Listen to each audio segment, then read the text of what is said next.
Okay, we're back to the live action here, and India are 34 for 1. They lost a wicket on the stroke of lunch. Rahul was brilliantly caught by Bairstow. Watch that on the highlights tonight. In goes Anderson and bowls to Sharma, who's hit on the pad. That runs away behind square on the leg side for a leg bye.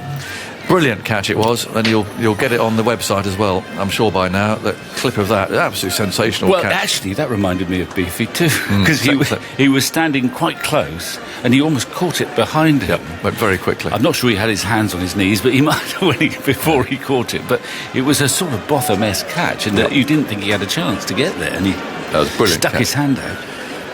So we've got Rohit Sharma on 25, and Cheteshwar Pujara is marking out his guard, and he feels like rather a condemned man to me, if I'm honest. And I can't help but think he's done it a bit himself. 4-12, 9-45 and 1 so far his scores in this series. And there's been a lot written about his position in the side, and this does feel like it's a very big innings for Pujara. There's 3 slips and a gully, 2 men catching in the leg side as well. As Anderson runs in, and he bowls to Pujara, who just dangles his bat. The ball swings away past the edge. Collected by Butler.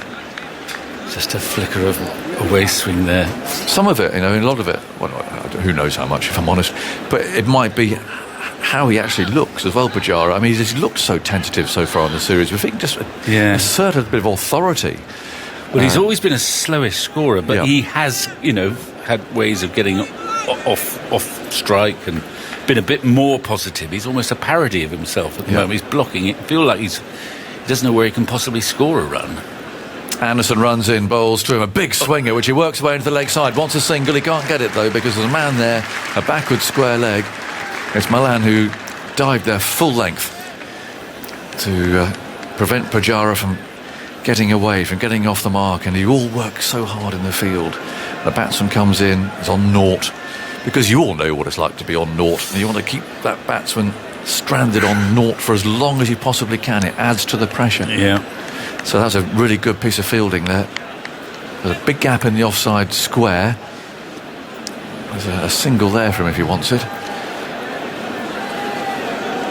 Anderson sets off again, bowls, and Pujara this time positively leaves that, if that makes sense. But a proper stride, bat well out of the way, and that's collected by Jos Buttler. And Joe Root's not overly attacking here. If you think that India are still 319 runs behind, he's got 3 slips and a forward short leg, the backward short leg. How many more do you want? He might have another slip. He might have had another one in there.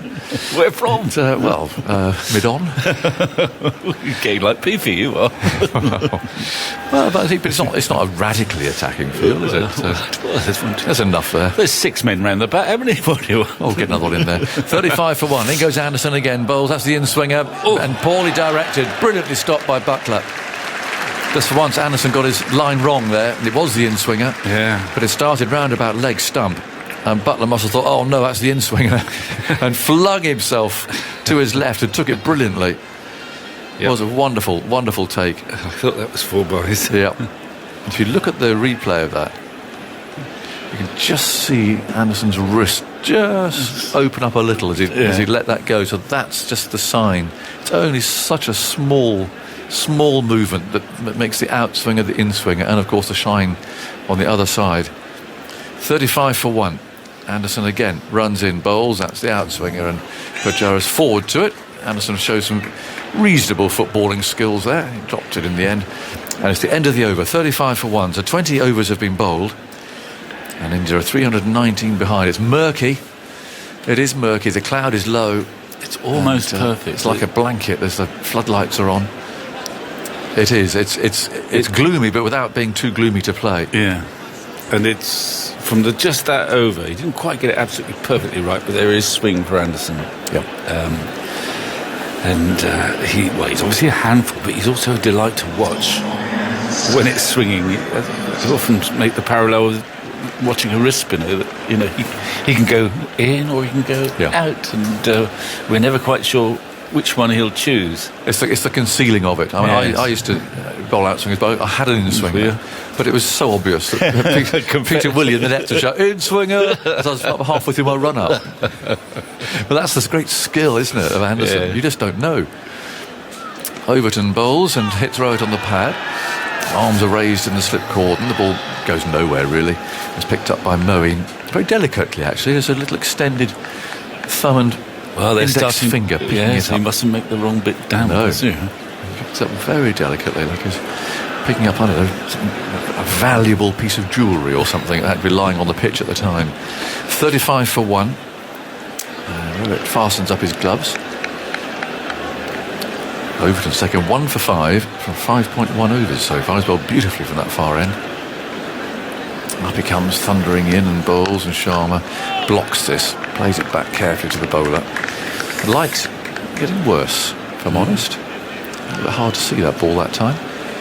Yeah, the umpires, I haven't seen them looking at light meters or twitching at the moment. I see no. Ryan Sidebottom's in full flow in one of those boxes down there. Oh, right, yes. He's easily recognisable. Yes. Still. He's still got his hair. I think he's mid-anecdote. He's got a captive audience. He has. He was in there yesterday. I suspect it's probably the same anecdote. In goes Overton, bowls, hits him on the pad. Appeal flag before wicket. He likes it. The slips like it. The umpire's saying no. Are they going to have a conversation about this? Where did he strike him? He was on the front foot. Did he get outside the line of the off stump? I don't think they like it much behind the stumps. No. Maybe a bit of, so tall. It's a bit like Robinson, that a lot of the deliveries, even when they're a good length, seem to be going just.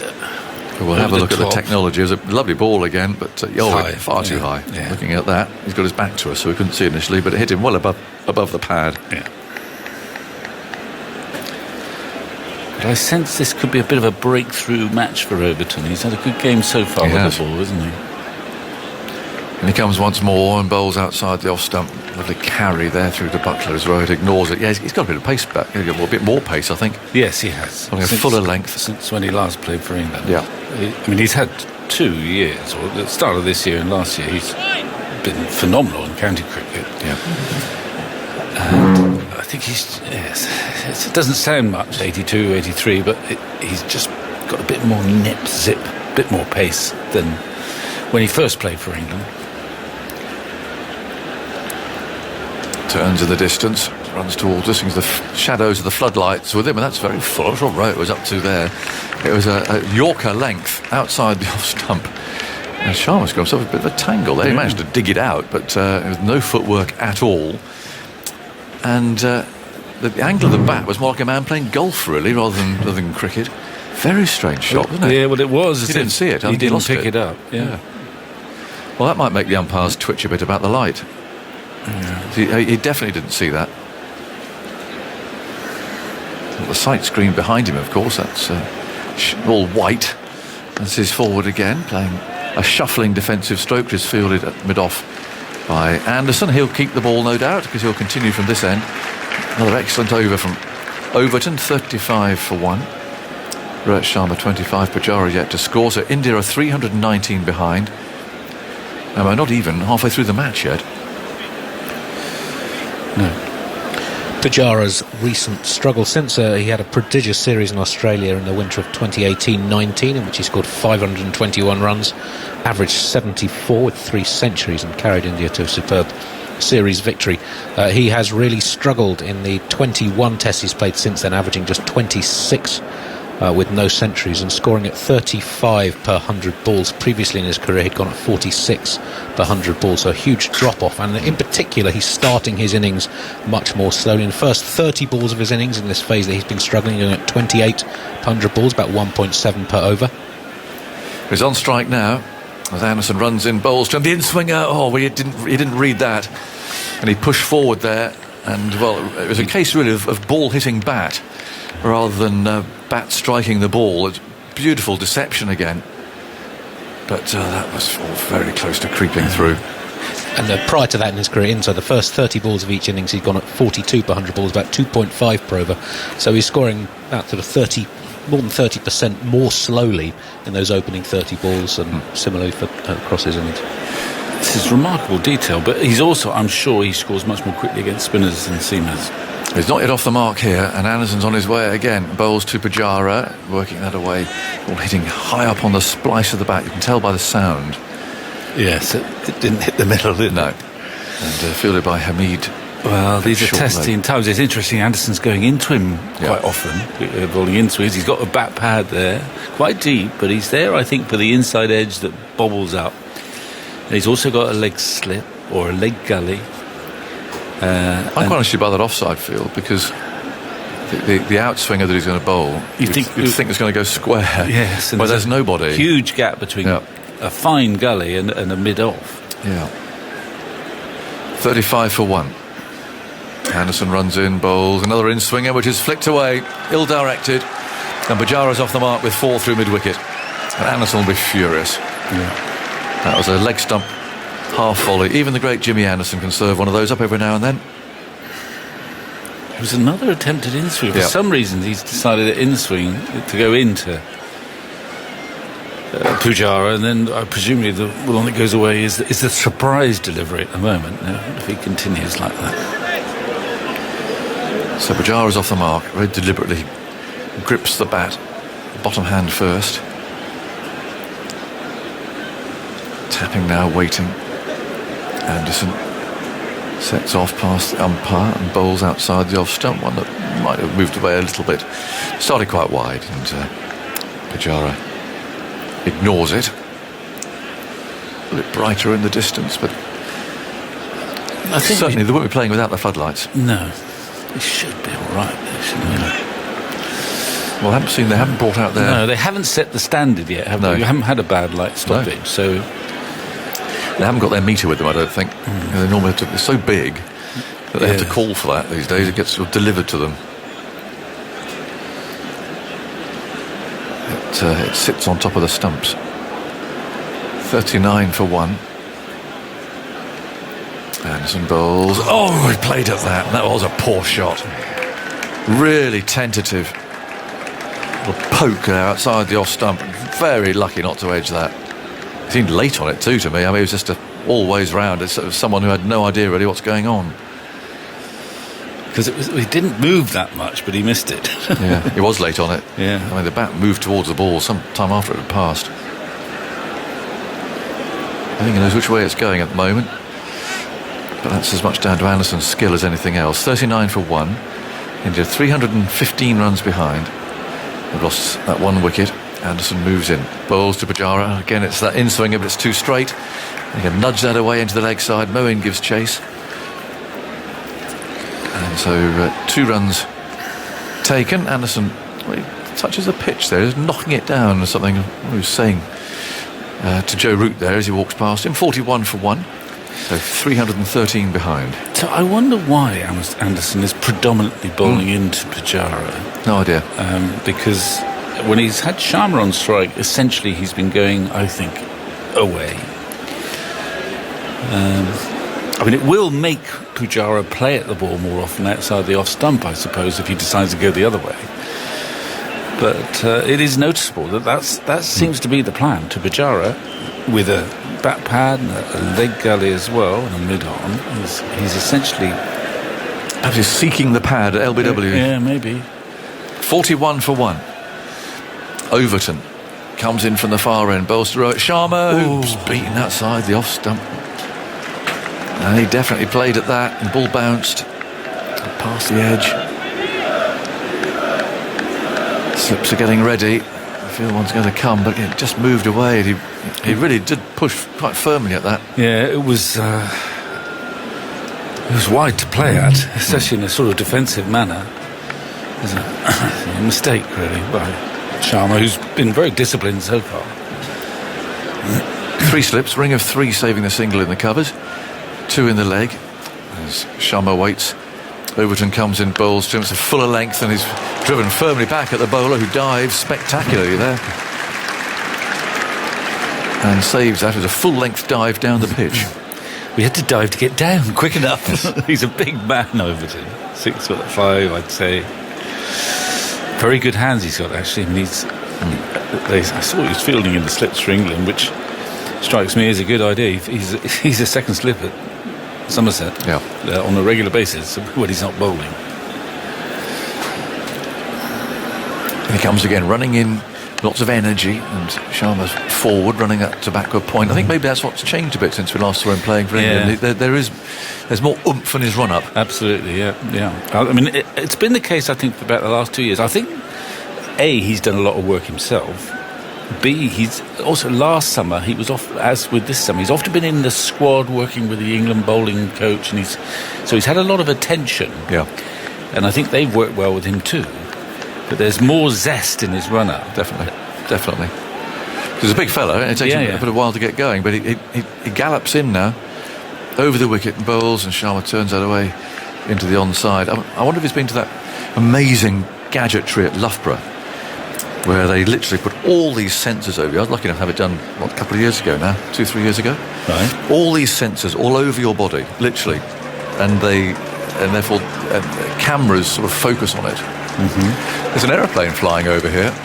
It's got a banner trailing from behind saying "Sack the ECB and save Test cricket," and it's being propelled by a Cessna quite slowly around the ground, and actually it's getting some applause. In comes Overton and bowls. That's turned away into the leg side, and Sharma picks up ones. That's the droning that you can hear going overhead.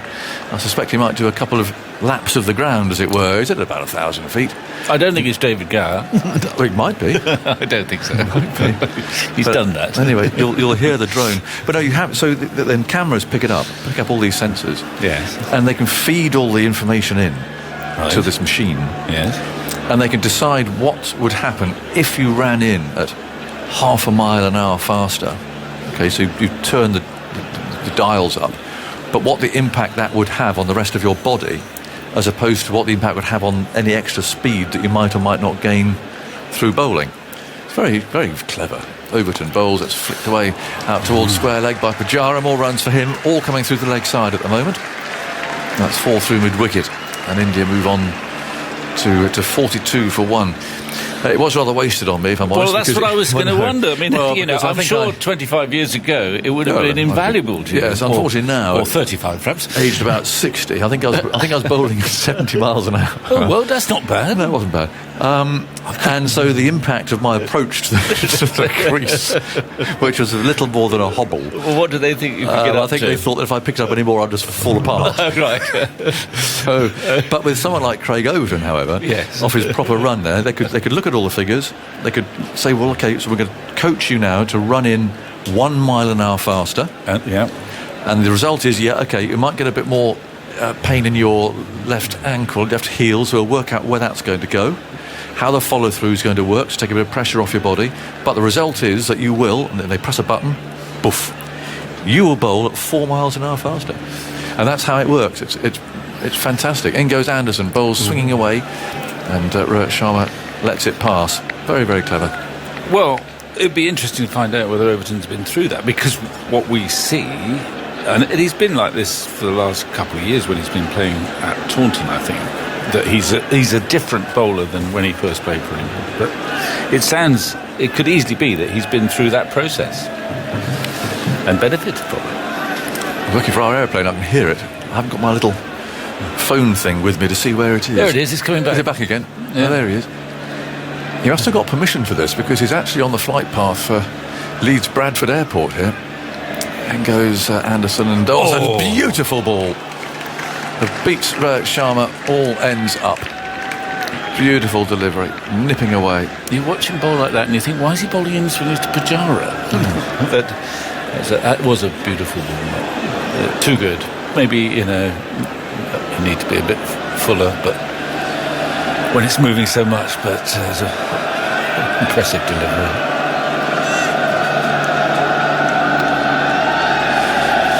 So someone's got permission then? Well, they have to have permission from Leeds Bradford to be doing this. You can't just fly a banner around on the flight path. In goes Anderson, and so it finds the edge and runs away down to third man. And it's crawling down there. It's I think brilliantly saved, actually, looking at that. And very well saved indeed. 49 for 1. Damage being restored. I can't see him on here. Let me quick look to see if I can see him on my radar. I don't think that's him. Anyway. Well, I expect Tom Harrison is going through the same process He probably now, is, trying to identify find out who it this is. possibly can be. It's not me, Tom, I promise you. No, and I couldn't afford it.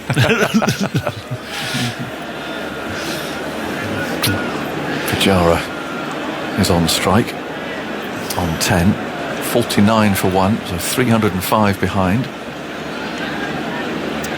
As Anderson runs in, bowls a big outswinger, but again, it's on the leg stump. And, well, they're rather feeding Pujara here, whatever plan it is. Well, Pujara, we've heard all the stats, and they are enlightening, but in this innings, he's got 14 off 13. Alan Bates, I really enjoyed listening to both of them's interview about the Headingley Test of 81. I was there, honestly I was, with my brother, but it was on the Friday, a normal day. Australia 401 for 9 declared. Gooch and Boycott battered out the last few overs against Lillian Alderman and survived. I've never seen so many slips. I was 16. It was my first ever day at a Test match. It wasn't a bad start. Thanks for the memories with Victor too. Thank you, Alan. If you missed it, it'll be a podcast shortly on BBC Sounds. 50 up for India. They've lost 1 wicket. And Pujara, actually, by his standards, is racing along here. 14 not out. Anderson runs in, bowls to... Oh, my word, they go straight over his stumps. As he plays no stroke. Anderson's arm raised there. In optimism, but... It's interesting here. He's racing along Pujara because I think England have bowled poorly at him, to be honest. He's had 2 or 3 leg stump half volleys, and he's gratefully put them away. And as opposed to the rest of this match, they're kind of searching against Pujara because they think they spied a big weakness, and they're trying to... They're overreaching instead of sticking to the basics, I think, against him. Yes, they are, rather. So, actually, what they're doing here now is taking short leg out. Where's he going? He's going back to save... Back to square leg. Maybe back to plan A, really, which is to bowl that off stump. Yeah. Fine leg going round a bit now as well, so there's good protection there if he does want to bowl that in-swinger. But short leg has gone, 53 for 1. Anderson on his way, bowls. Oh, an outswinger that he plays very late. Playing the ball down at a fidgety sort of stroke there into the gully. It ends the over, 53 for 1. So 301 behind. I think our friend's coming round for his 3rd pass. There he goes. Heading round in an anti... I think the photographers should be alerted by now. I think they've probably got it. And away he goes. Victor, some thoughts from you? So he's going anti-clockwise around the ground, and then Allison coming in. Well, for the first time in this match, I think England will be a bit disappointed about the way they've bowled in the last 20 minutes, particularly against Pujara, where they've gone searching, lots of in-swingers, too many balls well pitched up on leg stump, clipped away for 4, and they've sort of deserted their plan. And Pujara's got away surprisingly quickly. Hello, Vic. New over is full. And Rohit on the front foot. It's fielded by Overton in his follow-through, so no run. Yeah, Pujara has been equipping himself rather positively out there. He has, but he's had a few gifts, but he has managed to put them away through the leg side. Which can all help with a batsman who is searching for form. Absolutely. He's got into double figures and he's felt the ball on the middle of the bat. He's desperate. I'm sure he's desperate for all sorts of reasons for a big innings here. To keep his place. That's usually quite a... And the great players usually find a way, Rohit on 29, over to down the leg side. It's the loose delivery, and Butler, way to his left, tumbles to take the ball. With his gloves, 53 for 1. The score remains, and India 301 behind. The floodlights on here at Headingley, and rather lowish, hanging grey cloud that has brought spots of rain every now and again. Craig Overton had a bit of a stinger fielding that. He's walked back to his mark, shaking out the hand as he's gone. A little bit of bruising. He's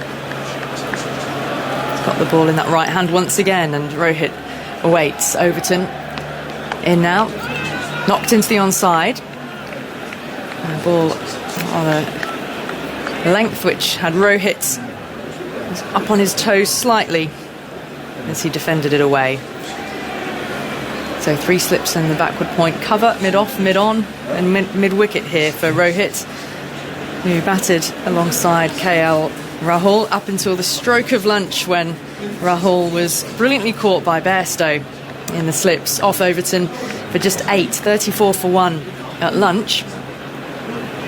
Do have a look back at that Bairstow catch. It'll be on the highlights programme tonight on BBC Two from 7. Overton into Rohit, and he's defending, coming forward once more. He was this one out towards cover where Moeen fields. Well, it was a terrific catch because they are fielding quite close. The wicket is not quick, and it's probably losing a little bit of pace, and one or two have not carried, and so they've got themselves as close as they dare. And that edge went quickly, didn't it? It's one of those where we always say, well, he's caught it behind him. Well, he probably hasn't literally caught it behind him, but just got his hand out, his left hand, at the last minute, and it stuck. It was travelling. I suppose the angle at which the slips are positioned means that he's swinging his left arm towards Roots. This just comes off the outside edge of the bat, into the ground though, and out to Hamid at backward points. From Overton to Rohit. He's asking a couple of questions. I don't know where that light aircraft has gone, Vic. But well, it's done 3 circuits. Yeah, I think that's enough. Well, I don't know. It did bring back some memories of flying with Aggers on a couple of cricket tours. He didn't have any sort of banner that he was pulling. Did he not? Along behind, not as far as I was aware. Hello, Jonathan here, love to all. We did try to buzz the England team, who might have been training at the ground in Napier in New Zealand at the time. Fuller now to Rohit, forward he comes and defends into the onside. No run to end the over. The score remains 53 for 1, 301 behind. It was a little bit of a tight fit.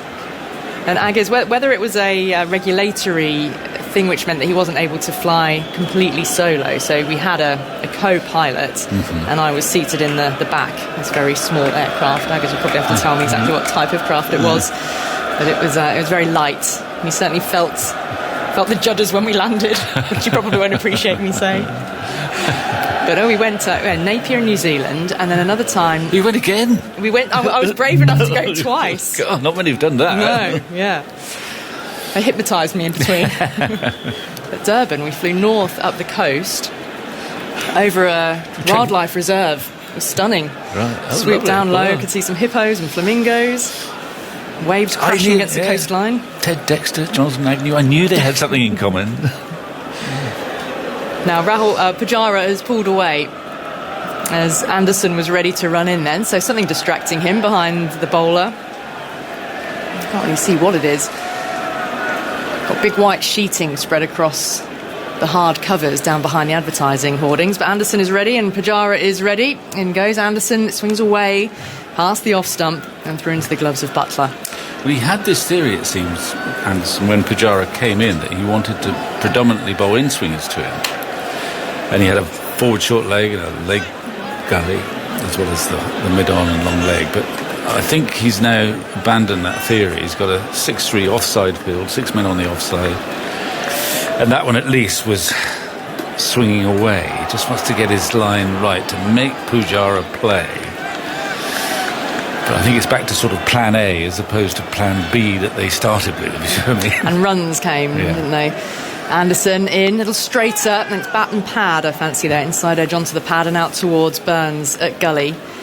So probably somewhere in between those last two deliveries would be the ideal line from Anderson. Still angling that seam and just moving a fraction off the seam and back into Pujara, striking him in fact high on the inside thigh. Slightly uncomfortable area. Pujara settles himself once again. Of course, he's spent some time playing at Yorkshire, hasn't he? 2015 and 2018. He played at this club. Anderson at the end of his mark. And Pujaro's batting, I think, just outside his crease. Anderson full swinging away, and he looked at his shouldered arms, and the ball might have just taken the flap of the pad on the way through to Buttler as he got well outside the line of the off stump. It certainly moved away from him. Oh, it didn't. It just skimmed past the pad. It's a testing line, though. He was able to leave it just about. It was an away swinger. I think I prefer this with the odd in-swinger rather than the in-swinger being the stop ball and the away swinger the surprise one. I think he was very popular here, Pujara, when he played, wasn't he? Very liked him. Anderson in now, that's the away swinger once more, and through to Buttler, shouldering of arms from Pujara. Looks like Mandy might be able to look up actually the runs he scored here as a Yorkshire player. The most recently was 2018 when India last toured. Dig that out for you. Just Talking about his relative strengths against pace and spin that Vic mentioned, he averages 69 against spin across his career, 38 against pace, scores at 52 per 100 balls against spin, so just over 3 and over, 39 per 100 balls against pace. So just over it's a rare event that my assertion has been backed up by stats. Thank you very much, Andy. It took him a while to get there, but found some. Anderson in fuller and defended Pujara, thudding there into the pad. But in this recent phase of his career, when he's been struggling since that great series he had in Australia 2018-2019, he's averaging 55 against spin and only 20 against pace. That's over, I think, 21 test matches. So it's been a real problem for him. And even against spin, we saw Jack Leach dismiss him several times in the series earlier this year, and Pujara had averaged over 130 against left-arm spin in his career before that. So his game has been struggling. Well, I want to get his wicket with seamers while they're on here. Anderson bounds in again, moves away once more. A big stride forward taken by Pujara, doesn't offer a shot, and Buttler moves somewhere across to his right-hand side to take it. 53 for 1 at the end of the over, another maiden, and still 301 behind India. A lot of batting to be done, Vic, for them. There is, but a lot of resolve on offer at the moment from Pujara's started pretty well, given the barren trot he's in. Rohit Sharma usually is, of course, a dasher, but he's been very restrained, and he's played and missed a few times, but he's also showed a lot of fine judgment. Anderson's bowled unusually in this match from this end, down the hill. As Overton is thundering in again, he's come up a fraction maybe of an extra bounce that Rohit wasn't expecting, and back into him once more, and didn't play a convincing stroke and about to cover. And just going back to Anderson, whilst he's got some movement whichever end he's bowled, I thought that last spell, by his extremely high standards, was not quite his best. He drifted onto the legs a little bit, and he couldn't quite he allowed the ball to be left too easily when he went the other way. I mean, it was still a potent looking spell, but it wasn't by his sublime standards his best spell, I don't think. Overton over the wicket, and Rohit's beaten past the outside edge of the bat and outside the off stump. Through it goes to Buttler. It's the length from Overton, and it drew the shot, and Rohit has gone wandering away towards the square leg umpire. Yeah, it was too wide to defend, that's for certain, that delivery. It doesn't give you much to hit at the moment, Overton. It's a great virtue, that. A lot of questions being asked. That one seemed away. Keeping the slip cordon interested, that's for sure. And Overton is in again, fuller, and defended solidly this time. Rohit getting well forward over the ball. Just to let you know that the Botham 81 podcast is up now on BBC Sounds. You can go back and have a listen to that. And we've had an email from Leslie Williams as well, saying, I was in the delivery room trying to give birth to my daughter during that test. I took a radio in with me, and the midwives thought they were going to get music, but I listened to the cricket. Great day in more ways than one. What a lovely story that is. Overton in outside the off stump, and Rohit watches it go through to Buttler. There's probably quite a few stories about where people listen to Headingley 81 from. It's pretty unique. Well, I'm sure their daughter Roberta is still going strong. Got to be something about the sonar sounds sort of making their way into the womb. Well, which end was the confectionery stall that? I think it was that end. I think it was down at the rugby stand end. That the ball famously went into and out of. Yes. Sharma racing in. Sorry, Overton racing in to Sharma. He's there, and Sharma's defending outside the off stump.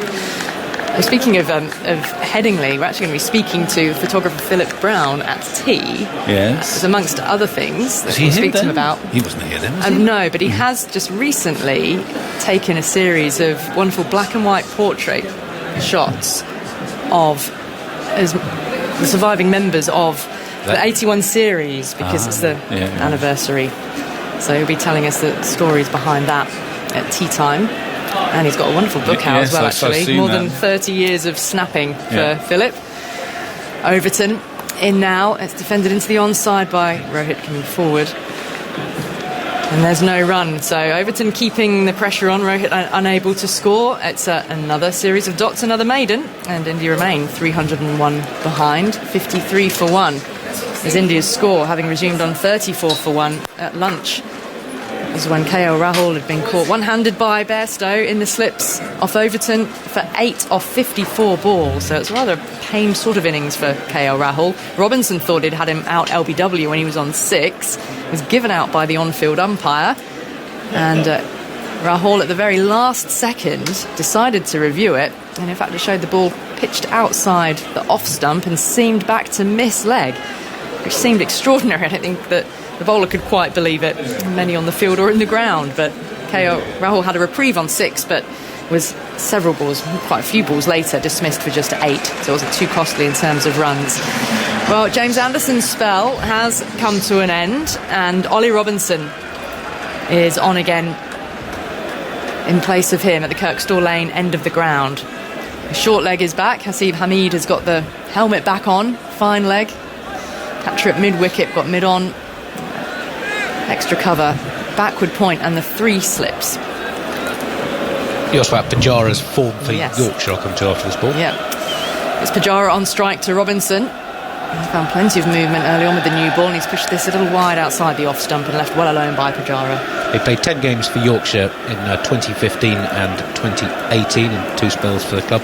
Averaged just 25, but he did have a score of 133 not out on this ground against Hampshire in 2015, during which he shared a stand of 130 with Johnny Bairstow. It's quite a nice bit of symmetry. Bairstow's lurking in the slips, hoping to take another grab. So 301 behind. Ebony Rainford-Brent's back alongside me. Just intrigued by Jimmy Anderson's spell. Obviously he's just wrapped up now and Robinson's in. Outside, pushed it even wider that time. Too wide for Bairstow even to grab. They're running a bye. The throw comes back in over the stumps. A wide signal by the umpire. I mean, it started off fairly wide and just went wider because it kept moving. So just a little wayward, the second delivery there from Robinson. Yeah, it's interesting to see Pujara kind of get into the game, really. I think Jimmy Anderson got a little bit greedy with that line. Fed him a bit on the leg stump and he picked up some boundaries. So it felt the right time to make the change. Opening spell, he didn't quite get the impact he was looking for. Now it's Robinson's turn. Yeah, how many maidens had we had, Andy, up until those wides? 3 in a row. Yeah, so just a little bit of stifling going on after the runs from Pujara. It's come off the inside edge of Rohit's bat, though, squirting out towards Milan, mid-wicket, past Hamid as well. So 55 for 1. The deficit's under 300. 299, that's all for India. But some good resistance by Rohit Sharma, certainly, from when he opened the batting. Seeing off the new ball now into the 28th over of India's second innings. England were all out for 432 earlier, added just 9 to their overnight score. Robinson's in, that's better, but it's been driven up and over mid-off. He went fuller, he found the line, but it was drivable for Rohit over the top of Moeen Ali. He's chased back, and they've run 2. Ball comes back in to Ollie Robinson. And that's the first real attacking stroke we've seen for a while. Yeah, interesting shot here, and it kind of went aerial for a little while. I think he was looking to go straight and then just kind of open the face a fraction and got a slight outside edge with the movement of the ball. Luckily, there are no fielders out in that region. Yeah, because it was not controlled in the way that Rohit intended. I think it came a little higher off the blade of the bat to be spooned in the air a little bit. There's some away swing, but it's been driven square by Sharma and out to the deep point boundary for 4. So runs suddenly are coming. And there's a little bit of chit-chat there from Robinson. For Sharma, he played a better shot there. The previous one, I don't think he quite read the movement and ended up kind of getting into a skewed position. This one he decided to play a little bit later, a little bit squarer, gave himself time to connect, but then I think it wound up Ollie Robinson a little bit. Just 1 or 2 words said between the two. Let's see how this plays out. There was a word said, wasn't there, by Craig Overton to KL Rahul earlier in the day. Robinson in again to Rohit Sharma. It's swinging away from him. He leaves it alone. Shapes the play, doesn't offer a shot. And Robinson again just pauses at the end of his follow through. sure whether anything was said, but a look is nothing wrong with that. Yeah, sometimes I like this part of the game, the bit of the drama. You don't never want it to go over the top, of course, but just a little bit of edge keeps things spicy. And even Virat Kohli was asked about it in the lead up to the match, about some of the things that may have been said out in the middle at Lords, and he was opting not to reveal, saying, well, that is for stump microphones to pick up and for people in the media to discuss, if they are, from both sides. Robinson looking full on off stump, looking to drive once again, doesn't quite time it, and finds Anderson at mid-on. But Rohit Sharma definitely had a sense of a change of tempo against Robinson just then. 61 for 1 is India's score. Yes, also was watching an interview, Jasprit Bumrah as well, talking about a lot of the chit-chat that's been going on. What I like is that they don't reveal it. Kind of what happens on the pitch needs to happen on the pitch and stay to an extent between the players. What I like is, as a fan, just watching it all bubble up. It's not going to go over the edge, but just a little sorry, Ali. I'm just about banging to on. step away. So perhaps Zolt's a few more words from him, and then Daniel Norcross is coming in. Personally, I'd like a full transcript of everything that's said on the pitch. Would you? You get it. You don't need 2 umpires, just get a stenographer out there. Craig Overton has rather extraordinary match figures so far in the 2 innings combined of 19.4 overs, 10 maidens, 4 for 24. And there's much said about his improvement since his last Test appearance in September 2019 in first-class cricket. 82 wickets, average 14 and an economy rate of just 2.2. And going a little further back, his last 34 first-class games, 151 wickets, 17. He's continuing. He's bowled all these overs in one spell, hasn't he, either side of lunch? Is that correct? Yes, 5 before lunch, and this will be his 5th after lunch. Yep. 3 slips in, backward point, cover, mid-off, mid-on. Mid-wicket and a long leg. Overton is in, and that's defended by Pujara. Back to the bowler. There's no one. Hello, Ebbs. I'd imagine you'd have a lot to say on a cricket field. Oh, yeah. I can imagine you'd wind people up. That was I didn't have many weapons, so yeah. I wouldn't understand, so it might not work, as in... Exactly. I'd say enough of this folder on taradiddle. Yeah, and I'd be like, all right, mate. Yeah, you'd be like, exactly. Yeah, I'd have to get out the old dictionary. Do you carry one with you when you go out to bat? I would have to, instead of a thigh pad, I suppose. Yeah. Yeah. It's a thought. Overton is in, and Pujara defends a short ball, looks for a single that's nowhere near there. Burns moves from third slip to gather the ball. There's no rhyme. You must have been a talker, though. I had a lot to say, but I was just more annoying. I didn't say anything mean. Do you know, I just bang on all day. Oh, yeah, never be mean. Every time you miss it, No, you want to get inside their heads, that's the thing. Yeah, I didn't try and do anything crazily intelligent. I just banged on enough that sometimes I just say, People shut just up. Get so wound up. Just shut up, yeah. That can work as well, though.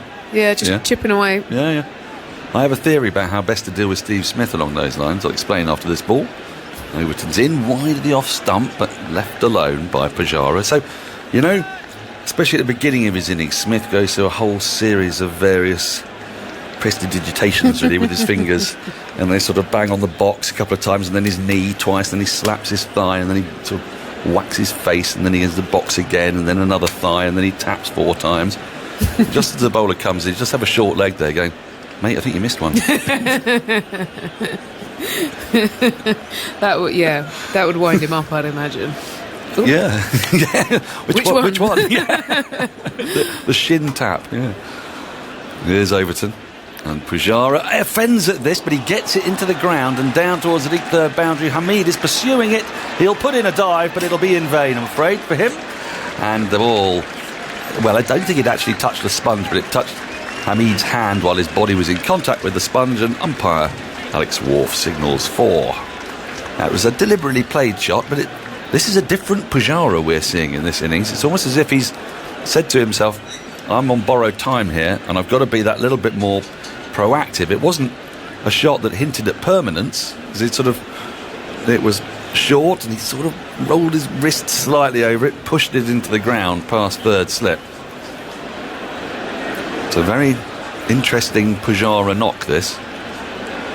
Because I know it doesn't make a lot of difference. Indian fans have got their eyes on Pujara, but actually I'm sure Andy will be able to tell us about his recent form, as Overton is into him, and that strikes a bit of inside edge onto pad perhaps, and just plops down in front of him.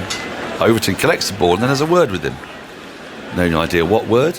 Unfortunately, we don't have Andy's Hansard or court stenographer there to write it all down. The good news for Pujara, look, the wicket is flat, and I would say, if anything, a little bit more pace has come in today. So if he can get set, today is the time to try and get your name back in lights somehow. He's 18 off 27. It's rapid. And here it is. Here's Overton, and he's driving elegantly through extra cover. It's running away towards the boundary. Fielder in pursuit. Will put in another dive, and that's probably in vain as well. We'll wait to see. It is. He's signalled for as Milan, who pursued that all the way up to the deep extra cover boundary. So 2 fours for Pujara in that over. The first a little streaky, the second very elegant, authentic cover drive, and India have moved to 69 for 1. Pujara to 22, Sharma to 35. I imagine that'll probably be the last we see of Overton for a while. This 10 over spell either side of lunch. 5 maidens, 1 for 18. We have been talking about Pujara's form before you came on air. Since that great series in Australia, now averaging 27 in 21 tests, and scoring at 35 per 100 balls. In his last 7 tests, including this one, going back to the second test against England in Chennai in February, in 12 innings, just 157 runs for 10 dismissals. But he's moving a bit better today. It's almost like he's sort of decided he's got to move. Sometimes that can be good, sometimes not. Someone so could good. have told him. Yeah, might have done. Robinson starts a new over, strikes the pad of Rohit Sharma, and the ball just rolls out to Burns at shortish point. And there's no run. He then hands the ball counterintuitively to first slip, where Joe Root works on it vigorously. It's clear, isn't it, Ebony, that this is going to be a bit tough for England, taking these next 9 wickets, and it's not going to come anything like as easily as that first innings. No, the conditions have been relatively batter friendly, really, and it's extraordinary how India got out in that first innings. Now they've mentally switched on. Robinson's in, again strikes the pad. There's a half appeal from the enthusiastic Bairstow. So the ball rolls out the offside, and Rory Burns again has to come and collect it. Yeah, now they've switched on. I mean, it's not often you get 2 shocking performances back to back. And what England have done well is they've given themselves some space. You know, if they break through these 2, then there is, you know, some fragility in the lower batters in terms of Virat Kohli's not in the best touch. The runs have really come from the top 2. So there's a cushion, but it's not going to be one that's going to be easy to dominate. Robinson in, and covering up in defence is Rohit Sharma, pushing the ball up to mid-on. Jimmy Anderson walks to his left field. There's no run. I'm imagining that before long we're going to start to see Moeen Ali introduced, and then the seamers rotating at one end for a while Moeen gets into his work. You think that's a I think they would prospect? have liked a left-hander somewhere. They might have fancied him, because there is a bit of rough. But to these 2, I would have thought so. Just looking now, there isn't a huge amount, but you're going to have to get him in the attack. See if that change of approach might work. Robinson runs away from us and strikes on the pad. He likes this a lot. Umpire does not like it. Now Root's going to have a word. Now, is this going to go over the top? I'm not sure. It did just land. Right, it came down on the ground about a metre away, and Root has gone for the referral. I'm not entirely surprised by that. I have to say that with my eyes, didn't look out. Yeah, not the guts instinct. Joe Root just signalled that he was bent. It's a fair delivery. So can we have a look at front on spin vision, please? I didn't detect any inside edge, but it's hard to tell from this distance, I tell you. Back leg too high. Okay. Back leg. Just roll that through. Doesn't look like there's any bats involved, but can we confirm that with Aldridge, please? Richard Illingworth, it's the third umpire. Okay, we've got a flat line all the way through to the pad, please. Still flat line. Clear daylight. Roll it through to the pad. Right, I think this is okay, we'll go for ball tracking. So it's hidden just above the pad, on the thigh pad, in line, but I think it's going to be going over the top. It is. It's missing. Okay, we've got pitching outside off, impact in line, wickets missing. Go back to Richard on field to stay with his original decision. You're on screen now, Richard. So it was only about an inch above middle stump, but it never really felt out. I think it felt like one of those reviews where it's been a long time, you've been probing away, nothing's quite hit the pads in that sort of manner, and maybe they were just excited by the fact that the angle got him trapped in front. But you're right, it was high up on that back thigh. Yeah, for Robinson, the part of a problem for him is that his height and his natural length will tend to take the ball just over the stumps. You might get an umpire's call here and there. And then he's relying on the umpire. Robinson in again. Flashed at, outside the off stump, and it's flown away for 4. It was wide, it was swinging, and Rohit, again in that languid fashion, just put bat to ball. Didn't get it precisely where he wanted, but down to sort of deep backward point, wide third boundary for 4. Hasn't had a lot to throw their hands at, really, and with no third man up, you can afford to just, with a wide ball like that, let the hands go. I hope it goes up over Give a that bit region. of lift. No, yeah, give it a little bit of bottom end. Yeah, 73 for 1. 1 ball remains in the 30th. Rohit now to 39 from 98 balls. But some encouragement here for Robinson. He won't mind Rohit playing that shot as he bustles in. And Rohit defends solidly from the crease. Back up to Anderson at mid-on. End of the over. 73 for 1. 30 gone. Rohit has 39. Pujara 22 from 28. And we await to see. I'm imagining Overton's coming off. So who's going to come on? It's Jimmy 9 from the Emerald Stand end. So I was a bit surprised, were you, that he came on from the Kirkstall Lane end. He talked about how he dreaded coming to Headingley. Couldn't buy a wicket here until he shifted to the other end. So coming up the hill, really, which is a little counterintuitive, I suppose. And it has transformed his fortunes here. And then straight after lunch, saw him bowling from the Kirkstall Lane end, going down the hill, which was...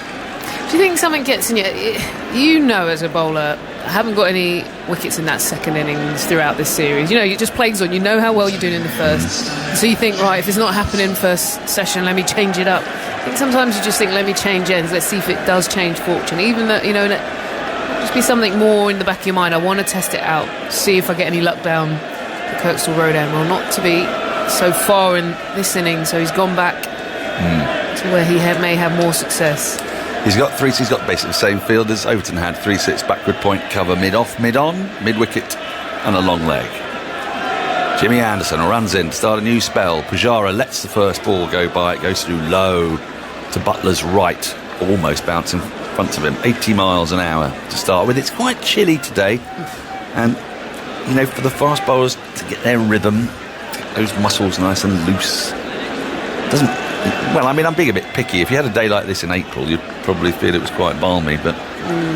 They're all out there in pretty much 2 jumpers. They are. Johnny called for another one a little while ago. No numbers on the jumpers. Oh, sorry, Is that do your head in, Andy? Yeah. Pujara lets another ball go by, too wide of the off stump. Where were you when that debate came up about putting numbers on the back of the shirts? I was absolutely fine with Were it. you? Yeah, I don't quite understand. I mean, look, I'm not expecting them all to wear thick white flannels anymore and boots made of hard leather and hobnails and, you know, I mean, things do move on, and it's actually quite handy every now and then, especially when people wear helmets at short leg. Especially for the crowd always see as well. them, the crowd, yeah. Yeah, well, I'm good with it. I just think put it on the jumper as well. Yeah. Because it rather negates the whole purpose of it.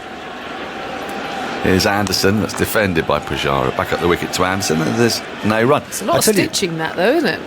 Trying to get a number on a They just whack a kind of, I don't know, just put a transfer on it or something. No, on the back some of a duct jumper. tape. Can you just do your own?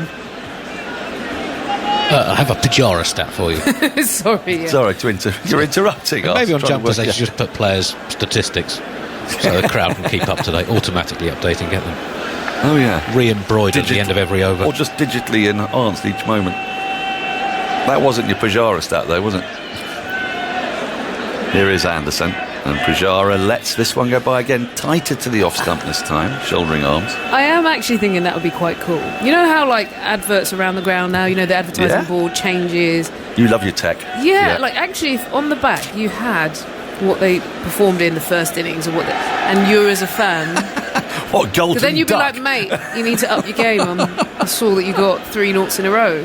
I see. So give the opportunity for the crowd to troll all the players. Well. Yeah. Or a golden helmet if you've got a golden duck in the first innings.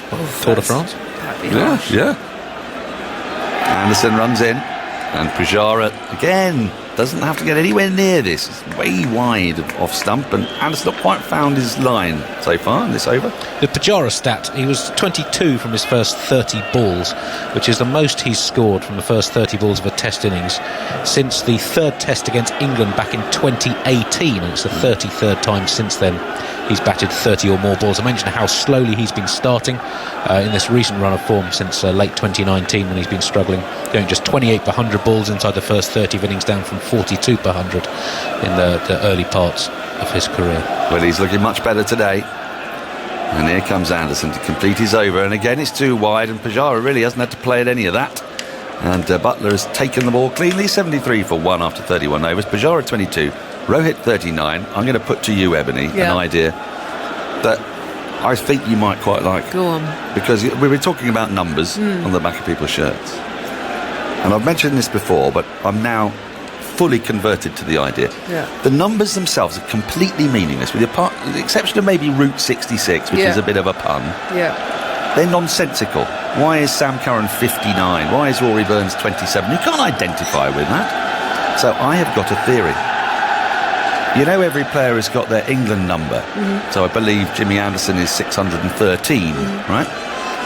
What you do is you make their number their 3-digit number minus the first digit, so Anderson will be 13, right? And then what you've got is a whole group of 1s, 2s, 3s, 4s, 5s, etc. that you can compare back through the ages, all the 13s, all the 23s, things like that. It'd be way more fun. It'd be way more fun. You could compare 13s over the ages. So, hold on, let me break this down. So you got, let's just say 3 players are one after the other. Yep. 6 something something, 6-13, 6-14, 6-15. As Robinson starts a new over, swings away into the gloves of Butler, left alone, no run. So almost just even looking at the players lined up, you'd be able to see what number in the sequence they are. You'd be able to see that as well, exactly. You'd be able to see their seniority, because Anderson would be 13, playing 6-13, and then what have we got up to now? We're up to 6-9-9 now, something like that. So Anderson will be taking the field with somebody. And there were 86 players who made their debut before him. You'd have context, you'd have interest, you'd have history, and you could even have dinner functions in which the last surviving members of whichever club could come along and chat. As Robinson is in, that's driven nicely, but without great timing. Full ball and off stump up to Moeen at mid-off. There's no run. The question and actually, is... there are some fun ones in there. Go on. Well, I can't remember them all off the top of my head, but there's people like, Andy could look up for us. Who would be in the Anderson club, for example? But better to take the 99 club, because obviously the later the number at the moment, the more living members there are. And you get some quite interesting clubs. You'd have a one-cat wonder in with someone who's played 100 tests. You could have different experiences of playing test cricket for England. Robinson in, that's a good ball, swings nicely away. It was tight to off stump, but really well left by Rohit Sharma. And also, as you say, it gives you context when you look on the field of play. You'll be able to see who are the more senior. I throw into that, so I know when I first started, I got choices of what number I wanted on the back, and I had a couple of, I got given 34 originally, then I tried to get 9, and I think someone had 9, and then I wanted 14 because that was my basketball number. So there is something about a player sometimes gets a choice over that number, which gives you a sense of something when you walk on the field. Really? Yeah. As Robinson is in, and that's really close to off stump, this time coming in. And Rohit leaves it alone to the keeper, no run. Isn't your England appearance number even more important? Because that situates you in who you are, you know. No, but that's what your 3-digit number gave you. That's right. Yeah, so but I'm talking about one on the back of the shirt. But that's what I mean. If you take that and put that on the back of your shirt, then you're saying, I'm a 27. You know? Yeah, but what if you have a lucky number and that number is available for you to choose? So I remember I wanted 14. Lucky numbers. I think it kind of came up towards the back end. I wanted it. Robinson is in. There's big appeal for LBW this time. Not given, and I think Robinson really likes this. This was swinging ever so slightly. Sort of away, if you like, but it started on a leg stump line. Joe Root screaming. It looked fuller than the last one that they went up for. It did look fuller, and it did go down. He's begging, he's pleading, give me some advice. Yes, he's gone for it. Has he gone for it in time? They haven't given him much to go with there. It looks fuller. No, I think Kettlebrew said the timer's out. Timer's out, you can't have it. Well, he's going to kick himself if If this shows that the ball was hitting the stumps... No one gave him any detail here. It was Fuller. Let's look if there's any bat involved. Oh, now that's a much, much better That's shout. a much better shout. And his back leg was bent. It might just have hit him outside the line of off stump. Any bat? He got an inside edge. Oh, I think there was a bit of inside edge. As we come back there, yeah. there is the inside edge. I think so.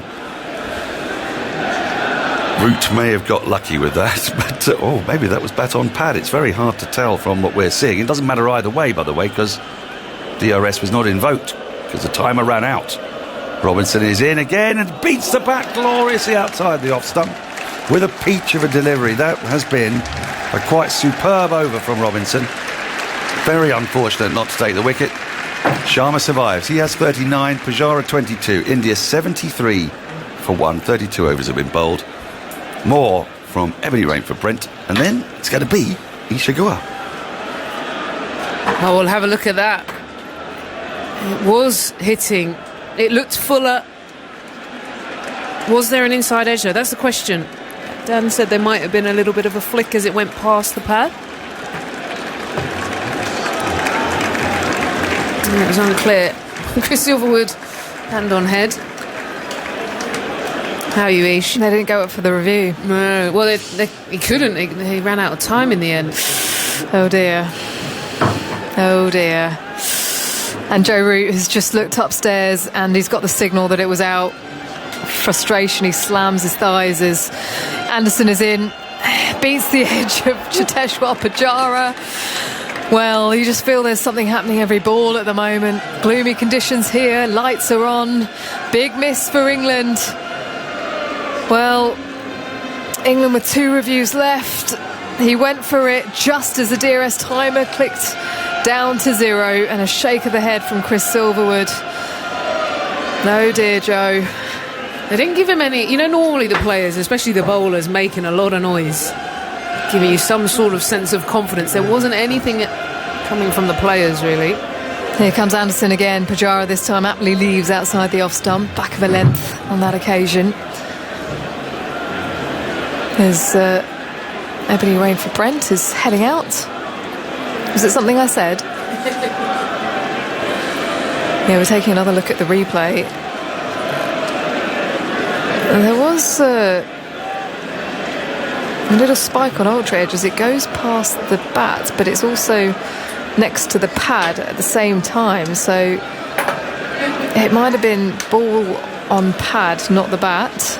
Generally there's a clear spike when it goes on the bat as Pujara defends to the offside. Another good length delivery.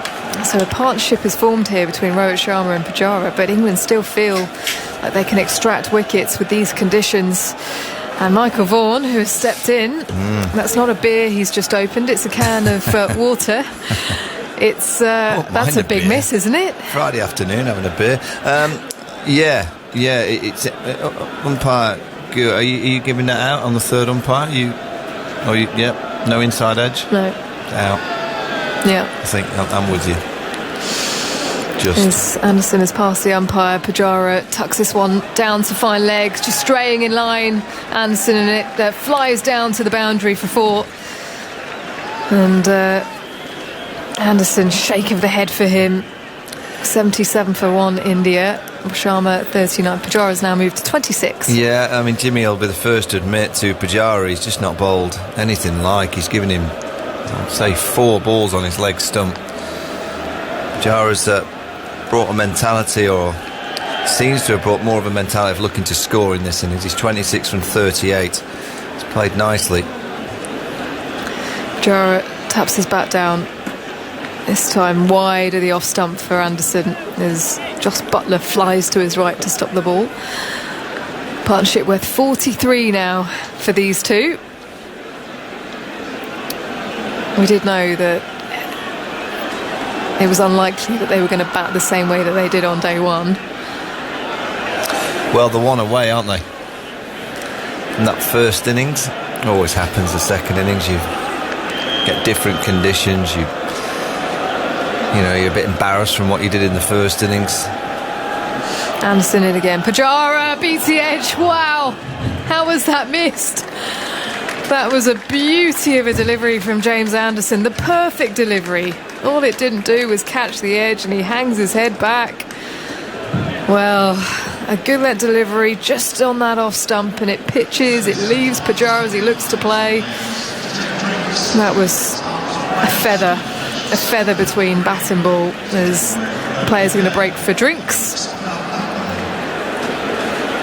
Yeah, England have bowled beautifully. 33 overs into India's second innings. And you have to say they could easily have got 4 or 5 with the way that they bowled. Got a good line. I'd say Jimmy Anderson's possibly not been at his best, but I thought Overton was excellent. Robinson's seems to have it on a string today. He's taking it in and out, getting a bit of bounce. And just sense that if they can get one and get Virat out there, a huge amount of pressure on the Indian captain. I'm sure that he'll come out with a bit more. I'll be interested actually to see if he comes out trying to prove he's not out of form and play shots, or try and play the way he played in 2018 when he played with great. Leave everything outside the off. He just batted with patience, and he got a lot of runs because of it. I just wonder if he'll come out and I'm in form and try and be a bit more aggressive. It was interesting, that series, because that very first Test match he left more than he's ever left before, but then there was that edge. It was a drop catch to Butler, and then he obviously went on to get the century. But then after that, I think he kind of started to slip back into his natural way because of, I guess, he's got a century behind him and start of the series. But yeah, that will be interesting as well for me to see how he plays, as Joe Root just having a chat to his men. I don't think he'll be saying too much. I think he'll be saying more of the same. Just keep being patient. Sam Curran will have to bowl. Moeen Ali, he'll be coming on to have a bowl shortly, I'm sure. We saw a bit of spin from Jadeja. From an Indian point of view, you're just trying to tick off little half-an-hour segments and just see where you end up, get to tea, and see if you're still there at the close of play, and then have a look at the scoreboard.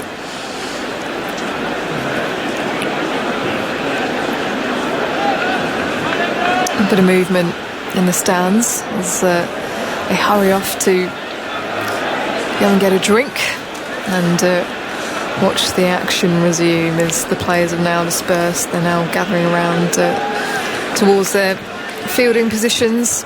Yeah, it's bubbling, isn't it? You can just sense it's bubbling to the right of us, western stand. It's particularly towards the scoreboard side, just underneath there. It seems to be quite lively. There's a few yellows dotted around over there. We saw some ducks yesterday, didn't we? Ducks about. There's a few ducks. There's Zippy and Bungle. They're here. A few cockerels, I've seen them this morning. A few carrots at the top right. What I liked about that DRS and the decision to potentially review, there's always a countdown timer, and the man on the trumpet was belting out the countdown music. As Robinson will continue from the coastal lane end. Here he is bowling to Rohit Sharma, back and across, looking to work it leg side, angled down past that leg stump as it goes through to Butler, doesn't get anything on it. There's 2 men back in the deep on the leg side. Still going countdown. It's a great show, isn't it? Handy on there. Is it still going? Yeah. I used to love the numbers. That was my favourite part of it. Maths. Quick on your maths. Not so good at words. I think I've done countdown, have you? Been in the corner there.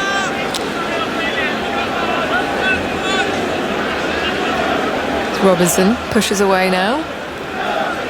Sharma gently taps his bat down, crouches, struck on the pad again, half appeal from the slip cordon, but height, probably top part of his knee roll that it struck as it plops out in front.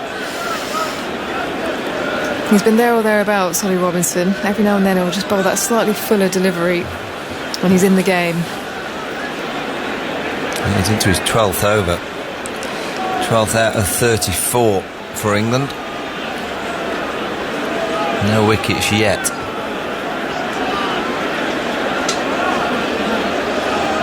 Robinson bustles in, past the stumps on an angle. Sharma pats the ball down into the ground to the offside. A few of our colleagues last night each went to the flight. Darts. Yeah, arrows. Were you there? No, I didn't go. I just bumped into a couple of them on the way back on the hockey. I love the darts. Do you? Yeah. What you like playing? I don't. Not so good at playing. Do you need a stool or something to help you out? Just helps in my trajectory, just up and just go- down. go- Yeah. Bit of left arm spin. You need a bit of flight, a real flight. Here comes Robinson. Sharma blocks the ball in front of the stumps confidently. So you like playing darts or like going to No, the... I like both. Yeah, I was able to cover the darts once, and it was fascinating to see behind the scenes. Yeah, Phil the Power was there. Were you commentating? I wasn't commentating. No. Imagine that. The great Sid Waddell. 180. Yeah. No, I was behind. I was a reporter there. Van Gerwen was there. Yeah. As Robinson is in again to Sharma, who again just casually blocks the ball back on the front foot, and they all have their optimum level of how much intake of drink they've had, as that signalled a noble, to be able to perform on stage. You're trying to say to me that they're not professional? No, they're professional drinkers, yeah. Whatever it takes to excel, isn't it? You know? Yes, it's just each to their own. As Robinson bowls to Sharma, who tucks it to the leg side, comes through for a single. Yeah, the late Sid Waddell, he did View from the Boundary at Durham many years ago. He was a great character. Can't remember which cricket club he was associated to in the Bradford League. He was a die-hard cricket fan. There is tremendous skill in it, though. When you're stood up there at the hockey and you're trying to nail a specific target, that just becomes even tinier when you're under pressure. You've got people behind you belting out your name. You're on television as Robinson comes in again. It's time to Pujara, who's forward and defending to the offside. So India trailing by 275 here at Headingley on day 3. 79 for 1 are India. Rohit on 40, Pujara on 26. A bit more interesting if there was a fan to the side, wasn't it? Different winds for them. Oh, no, yeah. I like it, Zoltz. Or just play outside. Or a goalkeeper. It would make for great television, wouldn't it? No, but if darts... What, diving across? Real as test you're of bravery. mid-throw? I think it'd be better. It'd be better, wouldn't it, if darts was outside and you just had to play, so if it was raining, you just played on. Yeah, it could be like tennis. You have some of the boards made of clay, some with grass on. It's sensational. Oh, you've lost me. Javelin in the Olympics would definitely be better if it was 1-to-1. Either end of the stadium. Winner stays on. You're going all Hunger Games on us as Anderson continues. Sharma working the ball to mid-wicket. Moeen Ali running to his left, jumps over it as Sam Curran comes around. So you were there just behind the hockey waiting, and you just asked the question when they came off? Yeah, a couple of questions, yeah, in the build-up. Well, I've always said, I'll say again, Phil the Power for me is the greatest. He is. Sportsman. Yeah. Yep. Yeah, in the UK, I don't think there's anyone better than Phil the Power. Jimmy Anderson? No, I mean, Jimmy's great, but... You're talking about longevity when you talk about Phil the Power. Anderson in to Sharma, defence to the offside. Jimmy's a big darts fan. He'll be the first to admit that the Power's got him covered. We'll have to ask him. I mean, the Power's not had to deal with so many different conditions, though, has he? This is my point. Yeah, but look, how far is he away from the He's hockey? got tremendous mental Well, it is skill. a hugely psychological game. Yes, it is. Maybe the game in which pressure, because there's so few variables, pressure is illustrated the most clearly. I reckon it's like doing,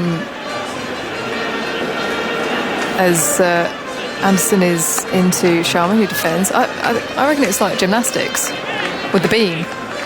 And you've got to be able to land those flips on this tiny little beam that is only a foot's width. Slightly less physical jeopardy. Yeah. I'm loving the fact that we've got Phil the Power Tail and now we're talking in kind of the equivalents of gymnastics. I don't think you get further from. It would be one hell of a biathlon. No, wouldn't that's it? what we're talking. That's what we need. Yeah, Phil the Power on the beam. If he wants to be a true all-rounder, true sports person. Anderson past the stumps. Sharma drives back to the bowler. No run. I think single in the last over was India's first single in the last 11 overs. They've only had 2 in the last 17. Well, the Moeen Ali just below us to our right, and they're singing that Jimmy Anderson song. I think they're realising that England need a wicket. It so often has happened. Joe Auckland's going on the trumpet. Plays in the horn section and has performed with many others, including Noel Gallagher and Madness. I think Liam's playing leads best today. Yeah, my daughter's there. As Anderson comes into Sharma, who again just casually knocks the ball back to the bowler. She a Liam fan? Yeah, she likes Liam. Stormzy's on tomorrow. Nice. Yeah, she's enjoying herself. Managed to get hold of her this morning just to check in. Didn't really want to speak to me, but as a father, I'd just check in to see, are you all right? Yeah, thanks, Dad. See Who's ya. doing the pickup? Is she staying overnight? Sunday night she comes back. She'll be Right. fit. Yeah, she took a tent on Muddy. Wednesday. Muddy, it's beautiful. It's dry. It's perfect conditions for camping. One of the muddiest festivals I ever went to was Tea in the Park up in Scotland. As Anderson bowls to Sharma, who lunges forwards this time, calmly defends to the offside with an angled bat, He's just not playing getting the through forward. that. Have you seen that, Andy? She's actually just played the forward defence. That was one thing I prided myself on, batting at number 11. Thank you very much, Michael. Yeah, it's nice. Good foot movement. Nice hands. But anyway, going back to darts, and I think actually there is some similarity in terms of the pressure of being able to land that target and also land a Yorker at the death when you're in a really tricky situation. Think Ben Stokes at Calcutta, when you're trying to land a Yorker and Missed. So Yeah. he went for double top, didn't he? yeah, Or he needed double top. It ended up in double 3. yeah, not ideal. Didn't quite get it right. Well, all great sports people have all got the same traits, haven't they? They're unbelievable at concentrating at that moment, just keeping it simple. As Robinson is in, left by Pujara off a good length. Just every now and then he gets that nip away from the right-hander. Generally he's bringing it back in, but lovely bit of seam movement there. Still getting seam into the 36th over here at Headingley, with the conditions as they are, lights on and grey dark skies behind the Emerald stand. You got a letter there, Andy, I can see. We've been sent a letter in. As Robinson approaches the crease once more, Pujara again forward and defending. Addressed to the BBC TMS team and Haggers. Does the BBC TMS statistician have on record what is the longest hit ever achieved in the history of cricket? I think this record was achieved by a batsman at Settle Cricket Club in North Yorkshire at 72 miles. He's hit it on a train, hasn't he? Robinson on an angle to Pujara, who leaves, goes over the top of off through to Butler, thuds into his gloves. Yes, that is the story. That it was the ball landed on a train and ended up in Carlisle, 72 miles away. But whether this is the longest hit ever is open to some doubt, because there are stories that a chap called Jimmy Sinclair, who was a South African all-rounder in the early 20th century, one of their first sort of superstars of cricket. As Robinson moves in, Pujara struck on the pad again, leaning forwards, falls out in front of him, another half appeal. No run is taken. The old Wanderers ground in Johannesburg hit a 6 that landed on the train tracks and ended up in Port Elizabeth, which is rather longer than Settle to Carlisle. So, but I don't know the ball tracking data from 1902 on whenever this happened is slightly sketchy. Well, they used to take the boat, didn't they, around the world to get from one venue to another. As Robinson is into Pujara, hits the inner part of the bat, bowls that slightly straighter, finds its way to mid-wicket, no run. I got a letter yesterday from an Andrew Beer who was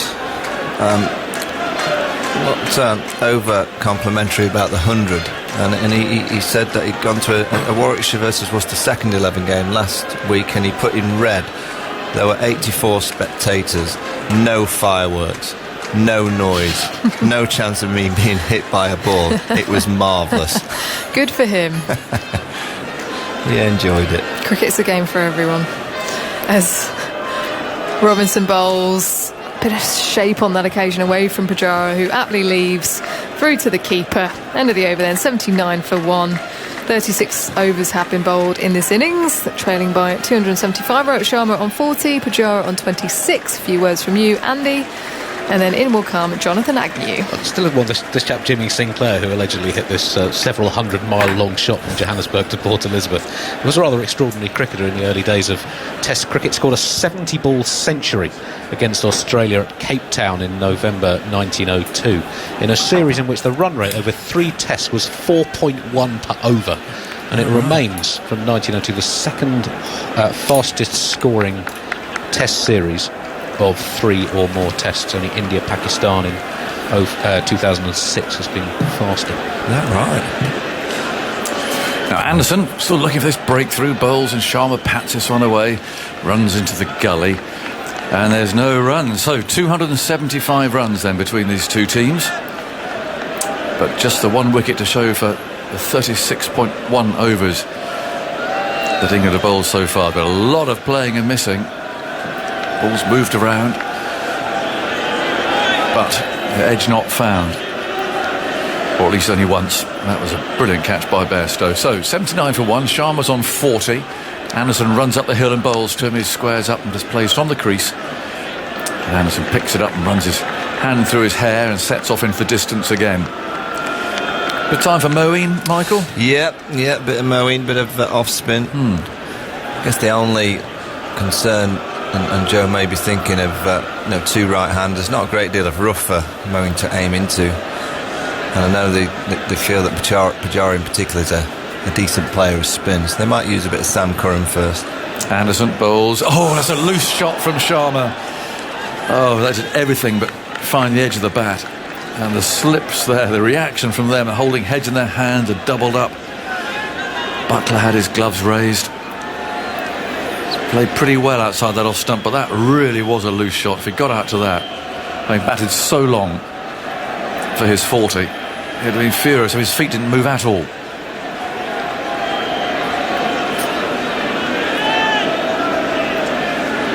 Anderson wheels round in the distance. Up he comes towards us now and bowls again to Sharma, who this time drives into the leg side. Curran's there. Has to run to his weaker side. It's his right side for picking up left-handed, and so Sharma takes an easy run. 80 for 1. Just under 40 minutes away on this 3rd day. Crowd patient. I haven't seen the clatter of wickets, and I suspect some of them will have wanted, not all, because there are Indian supporters here too. But if some start to fall after tea, there'll be a racket out there to our right-hand side.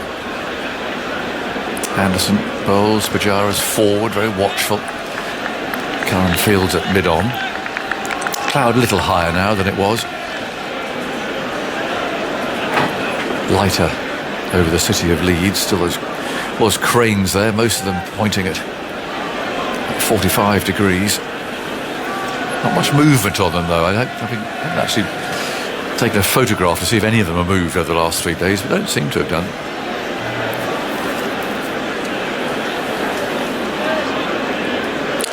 It's a lovely view, isn't it? Leeds from Headingley. There was a lot of trees. Lovely. Anderson bowls, turned away out to mid-wicket. And there's no run. The end of the over, 80 for 1. Sharma 41. Pujara has 26. And it feels like a bowling change moment. Let's see who it's going to be. Is it going to be Moeen, or is it going to be Sam Curran, I wonder? It feels as if there's a bit of a change here. Yep, it's going to be Curran. Of all the views from commentary positions around the world, Agus, where would you rank this one? Would I rank the view of Leeds from here with its cranes? Well, I'm not sure it would make the top 10, but it would be in there somewhere. Very proud of Leeds, aren't you? Love it. Well, it's nice. I think the trees to the right are lovely. Nice terraced houses. Well, it's the chimney pots, amazing. You can't really see them from the old box. You see literally just rows and rows and rows of the chimney pots sticking up, but they're over to our right-hand side now. There's a balcony down to our left here, just outside the ground. I don't know whether it's student accommodation or there's quite a lot around here, but the canny ones go and sit on the balcony and watch the cricket from there, just outside the ground, literally just on the road beyond. Sam Curran it is then. He's going to bowl to Sharma, who's on 41. Curran scuttles in, bowls, and that swings so little. And Sharma leans forward, plays the ball into the leg side. Well, I used to live just behind the hotel, the new stand that was built, Cardigan Road. I used to live with a lovely family, Mrs. Barker. Mrs. Barker and the family. So sort of bed and breakfast as well. We were on the top floor. That's how I started. Top floor, me, Gavin Hamilton. Right, yes. Craig White. Wow. All in the same house. Poor Mrs. Barker. Yeah, she used to do us a nice breakfast every morning. Curran on his way, bowls. Wonderful shot from Sharma. Pitched up, off stump. He's just driven that straight down the ground. Really good stroke. Yeah, and we get on or if Mrs. Barker, wasn't giving us breakfast up, we'd go down to Ugly Mugs. Oh, yes. Ugly Mugs, the cafe. They're doing a roaring trade in there at the moment. And then there's a hairdresser's next door, the Barber's Daughters. That's where we used to have our haircut. Right. Yeah. Indoor school was just on that same road, and then we'd get in one of the car. Craig White would drive us over to Bradford, or Gav or myself drive to Bradford Park Avenue for our training sessions. Perfect. It's great fun. How old were you then?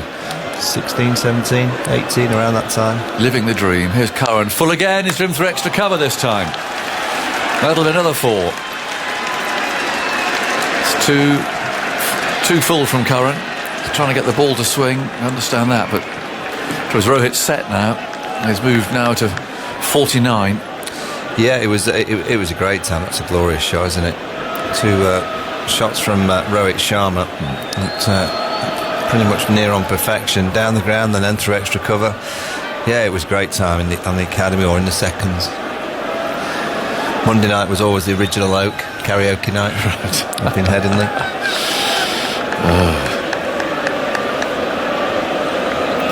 Sharma on 49. Curran chastened, I would imagine, bowls, and that's worked away across the pad by Sharma for his 50.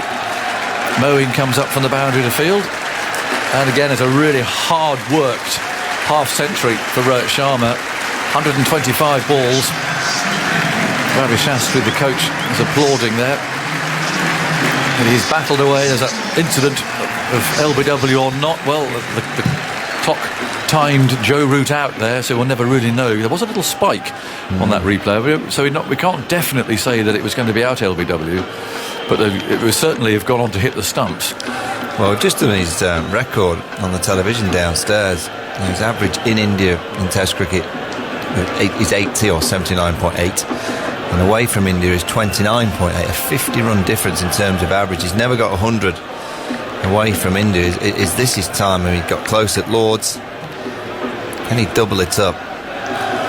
Pujara on strike now, 89 for 1. Oh, no, he steps away. Now there's been a change to the field. Curran goes through and bowls it anyway. Missed the stumps. But I think Pujara was saying, I wasn't quite ready, but the field change was there, so just hang on a minute. Tuesday night was quiz night in the Sky Rack, opposite the original Oak. You get my drift of what those times were like. Yeah, brilliant. young lads early game. I was with a Yugoslavian family in the Wivenhoe in Grace Road at Leicester. Oh, yeah. Same sort of arrangement. Oh, great. Except for the young lads. There's Curran, bowls, driven hard back at him by Pujara, but Anderson can feel that. So for the young lads, Reed, Ken Higgs, Ken Shuttleworth and Alan Ward.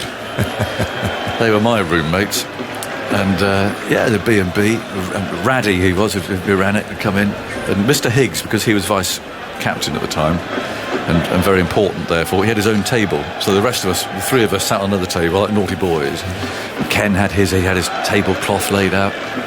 Pork chops most nights of the week. Then goes Curran, bowls, it's pushed away into the offside by Pujara. Nothing for him there either, as Mead does the fielding. But I tell you what, I learned a lot. Sitting and talking about bowling with those. Wow, Alan Ward, what a seriously fast bowler. Brief spell, I mean, tests he'd have played for England. 10, fewer than 10. About that, I'll check for you. Just Rohit Sharma's statistics for his half century: 125 balls with a 6 and 6 fours. It's his 21st score of 50 or more in Test cricket. He's converted 7 into centuries, as Michael said. All of those 7 have been in India. This is his 6th 50 outside India, and in terms of balls faced, it's only the second time he's taken more than 100 balls to reach 50. The other was when he took 132 balls at Sydney back in January 2015. Yeah, I'd like to say that I learnt a great deal about cricket in my digs, but I would say I probably learned a lot more about life. It wasn't quite the experience maybe that I had. All England bowlers. Ken Shuttleworth toured Australia. Opening partner to my great hero, Peter Lever. Here goes Anderson and bowls on the off stump. Sharma plays forward. Hasn't very well recently, Peter. So if you're listening, I hope you're all restored and back to full health. And Ken Higgs, of course, is our coach as well. So, learned a bit about all sorts of things, actually, frankly, from Alan Ward. So he was genuinely quick. Played for Derbyshire. I think he did some coaching in Sheffield. Might have done. He was from that part of the world. Through, yeah. So he had back problems, but he was seen as the great hope for England in the early 70s. 10? Just 5. 5. Wow, I thought he played more than that. Spread over 7 years. Anderson bowls and back goes Sharma. Burns fields at cover. They're getting lively on that right side now, aren't they? Well, they're trying to get some wickets, I think. Yeah, they're trying to get behind the side. They've done well in the second innings. They've played with great control, but also they've had that presence of mind to hit any bad ball. It's easier because the ball's not swinging as much as it did in the first innings, but they've played well so far. Sharma on 50, and I think I do see Moeen loosening up there at mid-off. This is dropping a hint to Root, who's at first slip at the moment, saying, I'm over here, skipper. Got a bit of a change. 89 for 1. Anderson again past the umpire is there, and he bowls a Sharma, who drives to Moeen, who scuttles a couple of yards to his left and fields. Yep, getting very loud out there now.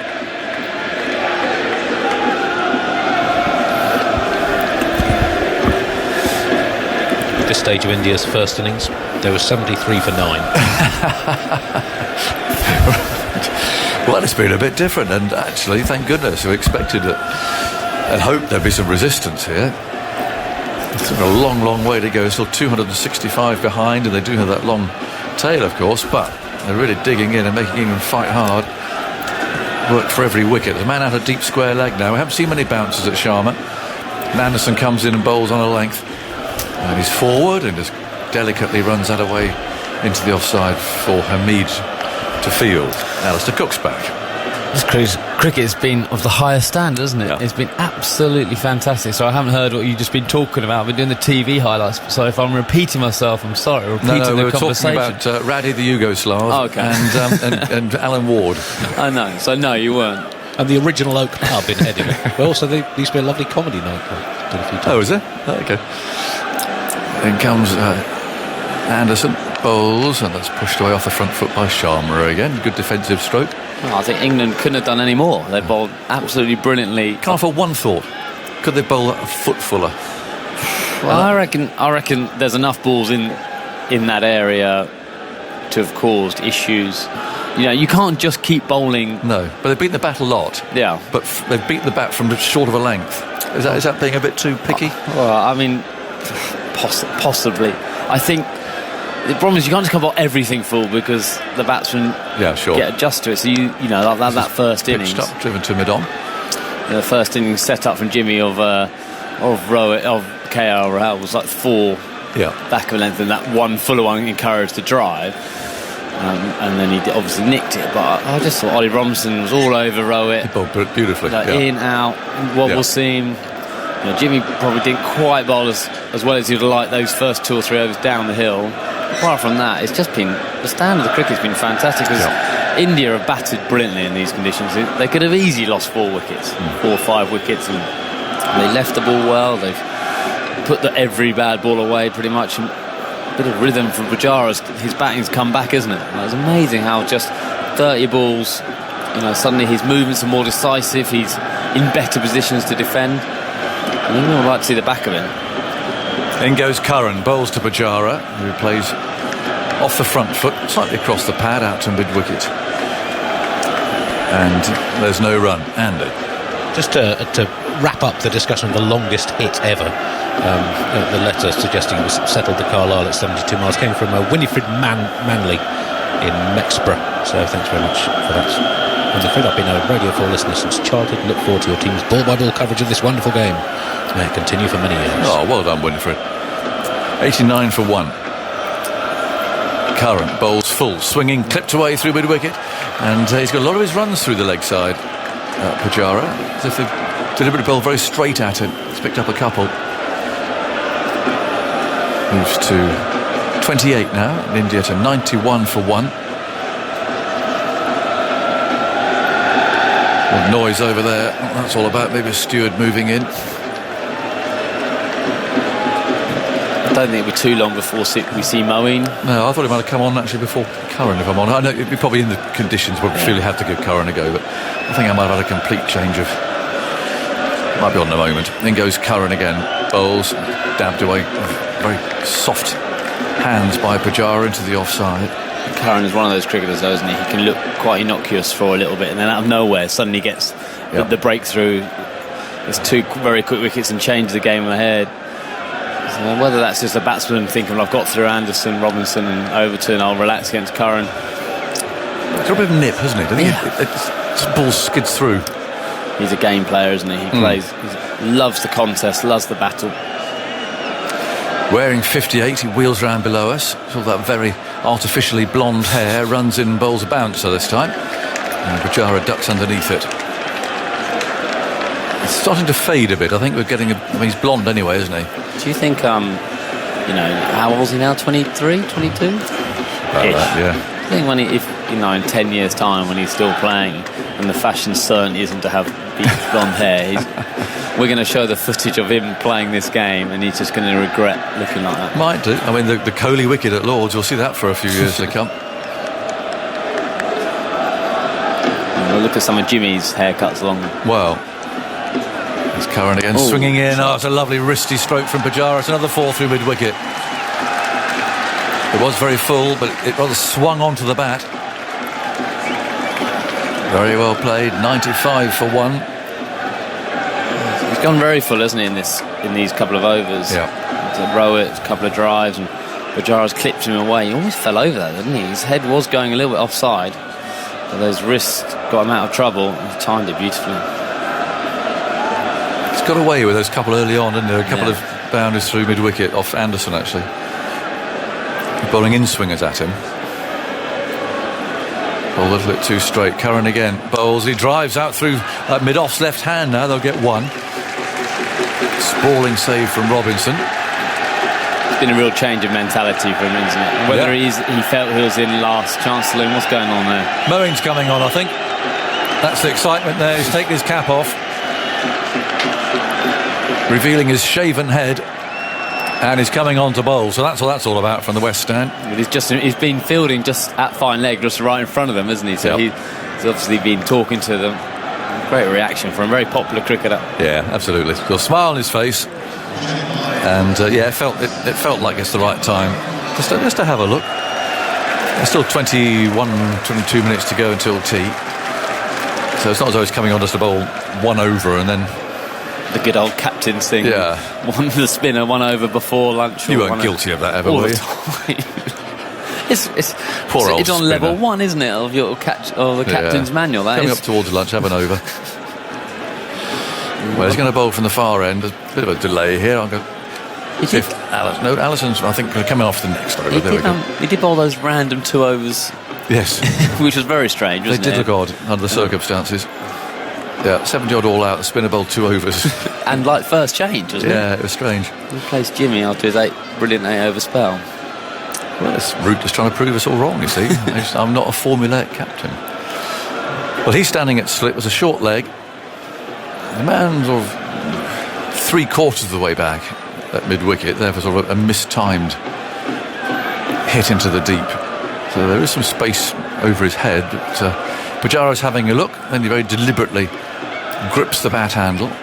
And here's Moeen's first ball of this innings. From the far end, he bowls, and Pujara's down the pitch immediately, and then presents a large pad at that, and the ball bounces into the offside. 96 for 1. He bowled at this field a bit, hasn't he? It's turned, actually. Did a bit. Turned not off out the rough either, off the flat side. He bowls with a deep extra cover and the point up, which normally you have an extra cover and the point out. Here's again the bowls, and Pujara's on the back foot this time. Finds Burns there at mid-wicket. Whether that gives him that confidence to bowl that a very attacking line, like Graham Swan line of challenging both edges, but with just that little bit of cover. Here it comes and bowls, and Pujara flicks that away out to the man at mid-wicket I described. Yeah, so it enables encouraging a drive through extra cover and perhaps not quite getting your foot to the pitch of the ball. I suppose if you've got the deep point out, you're basically bowling, setting the field for a bad ball, aren't you? Short ball. But this way you feel as if he's setting the field for the good ball, in the extra cover, and just gives him a little bit of protection to get into his spell. And actually sometimes bowlers just do need that confidence. If you suddenly, you bowl your 2 overs to 12, you kind of feels like you're dragging it back, aren't you? Straight away. And there is a long on. Sharma also takes a pace down the pitch and then opts to defend this ball, which is picked up at point. 97 for 1. Comfortable, isn't it, for a subcontinent player to use his feet to spin, where you always feel, whether it's just in your mind, that like an English player. And again, this time Rohit stays where he is and goes on the back foot. And Curran prevents the run at backward point. 97 for 1, the last ball of the over. But an English player would, if he's coming down the feet, he's coming to attack it and doesn't feel quite so comfortable just defending it, because it's a bit of a risk to leave the ground. Moeen again, and once again Rohit's down the pitch, flicking it away for a single, and 1 run taken. 97 for 1, 41 overs completed in this over. So India are 256 behind. Rohit Sharma 51, and Pujara's on 34. The man out was Rahul. Thoughts from Alistair, and then Allison's coming in here to take us to tea. Now, this is when normally I look at Andy, and he's got a stat for me to save me thinking of actually something important or interesting to say. Aggers has kind of caught me on the hop, and I was thinking, what am I going to say? Even though I knew he was leaving, I haven't got anything to say which is of any interest. I thought Andy was going to grab the mic. He's been looking at his computer screen on this thing, but anyway, Ali, you're here to save us on. Oh, I'm looking at Andy. He's now poised. Don't want to steal his thunder. I'm going to talk about Sam Curran's form with the ball 3 overs for 20 today after a good performance in the first innings. And it's Curran running in now. Left arm over, down the leg side. Look to follow it, Rohit. Through to Jos Buttler. A catcher there at short mid-wicket. And square leg is on the boundary in front of the Western Terrace. A little in front of square. And fine leg back on the boundary as well. England's other 3 seamers, Anderson, Robinson and Overton, going around about 2 and over collectively. And he's lost 9 tests since third test against South Africa in January 2020, just 12 wickets at 51.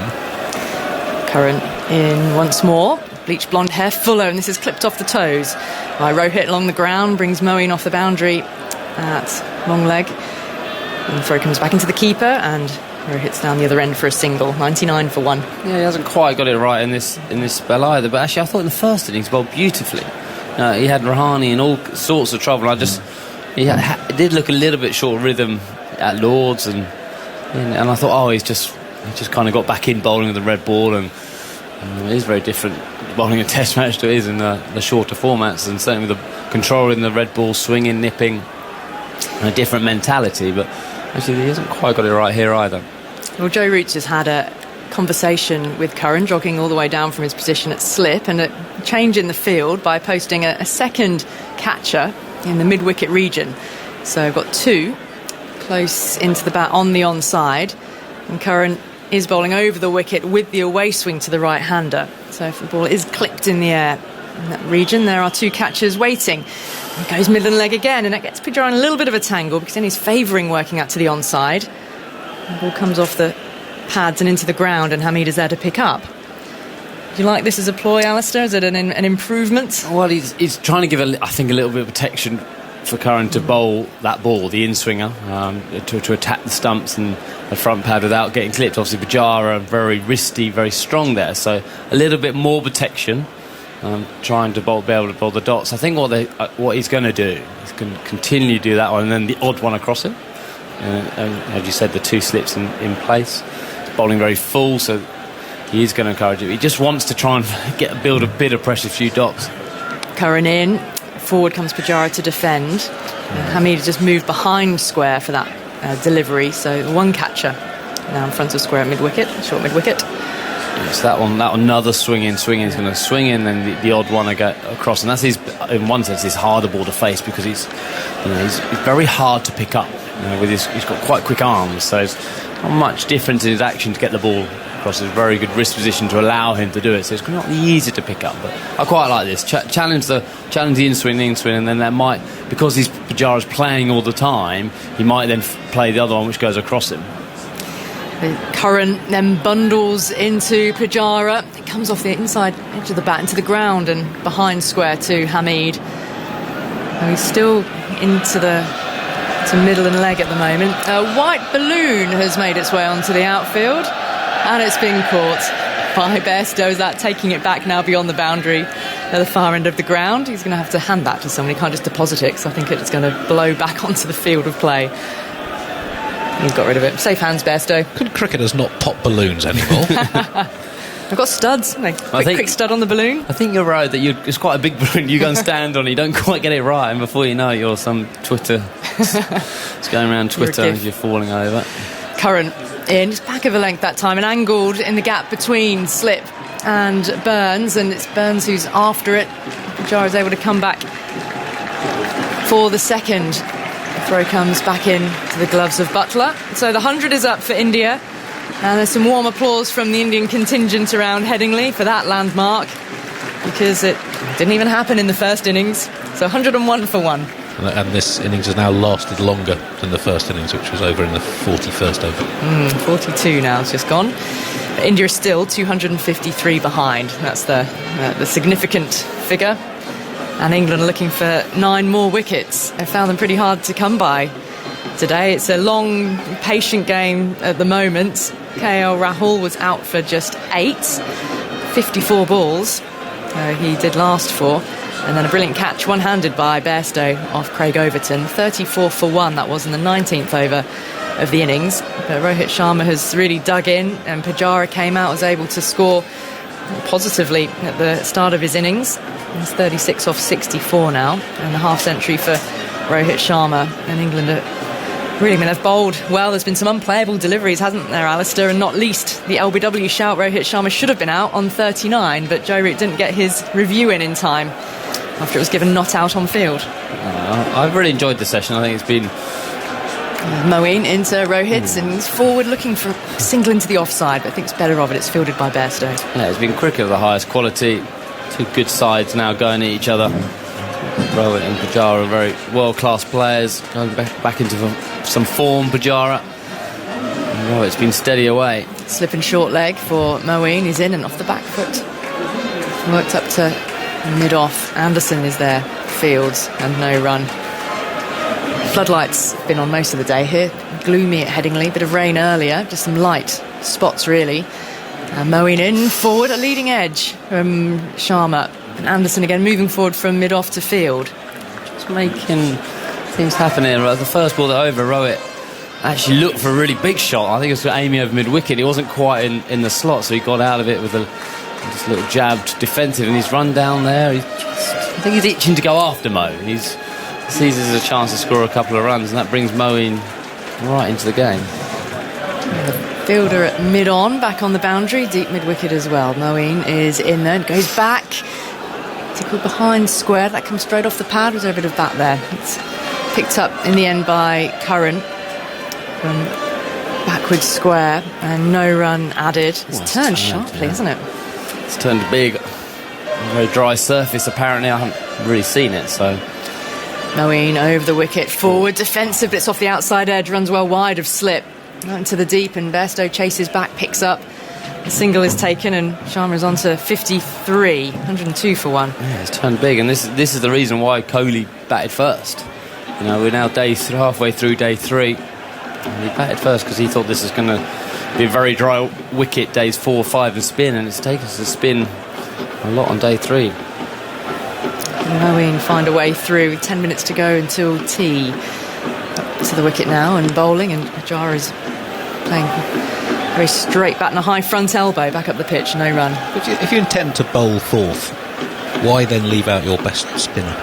Yeah, good question. But I think they like the four seams, haven't they? They like that he's spoken about liking the four seams in England, the unrelenting pressure that can bring. You don't have to bowl, say, a spinner in the first session at England with the Duke's ball. You know, you've got that option to always bowl seam.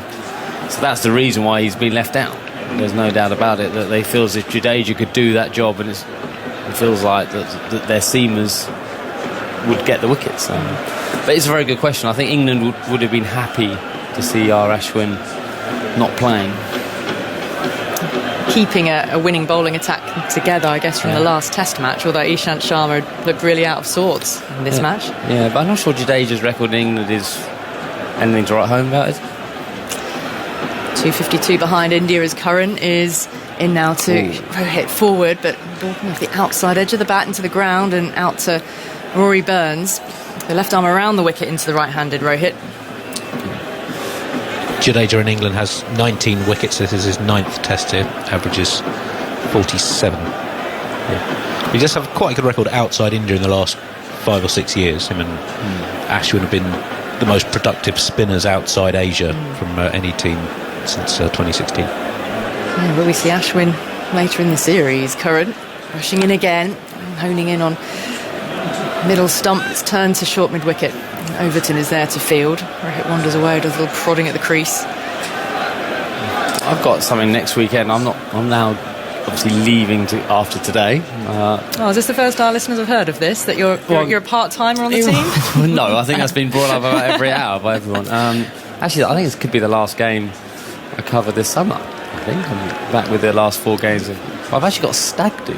Oh, that's why you're leaving? No, not this time. The weekend after. Okay. I was just thinking about it. I was thinking actually, I can't remember the last time I went on the stag do. Curran in around the wicket, just pushed across him down the leg side, spilt by Butler. I didn't think there was any bat on that, but it skimmed. Perhaps came off the back thigh of Rohit.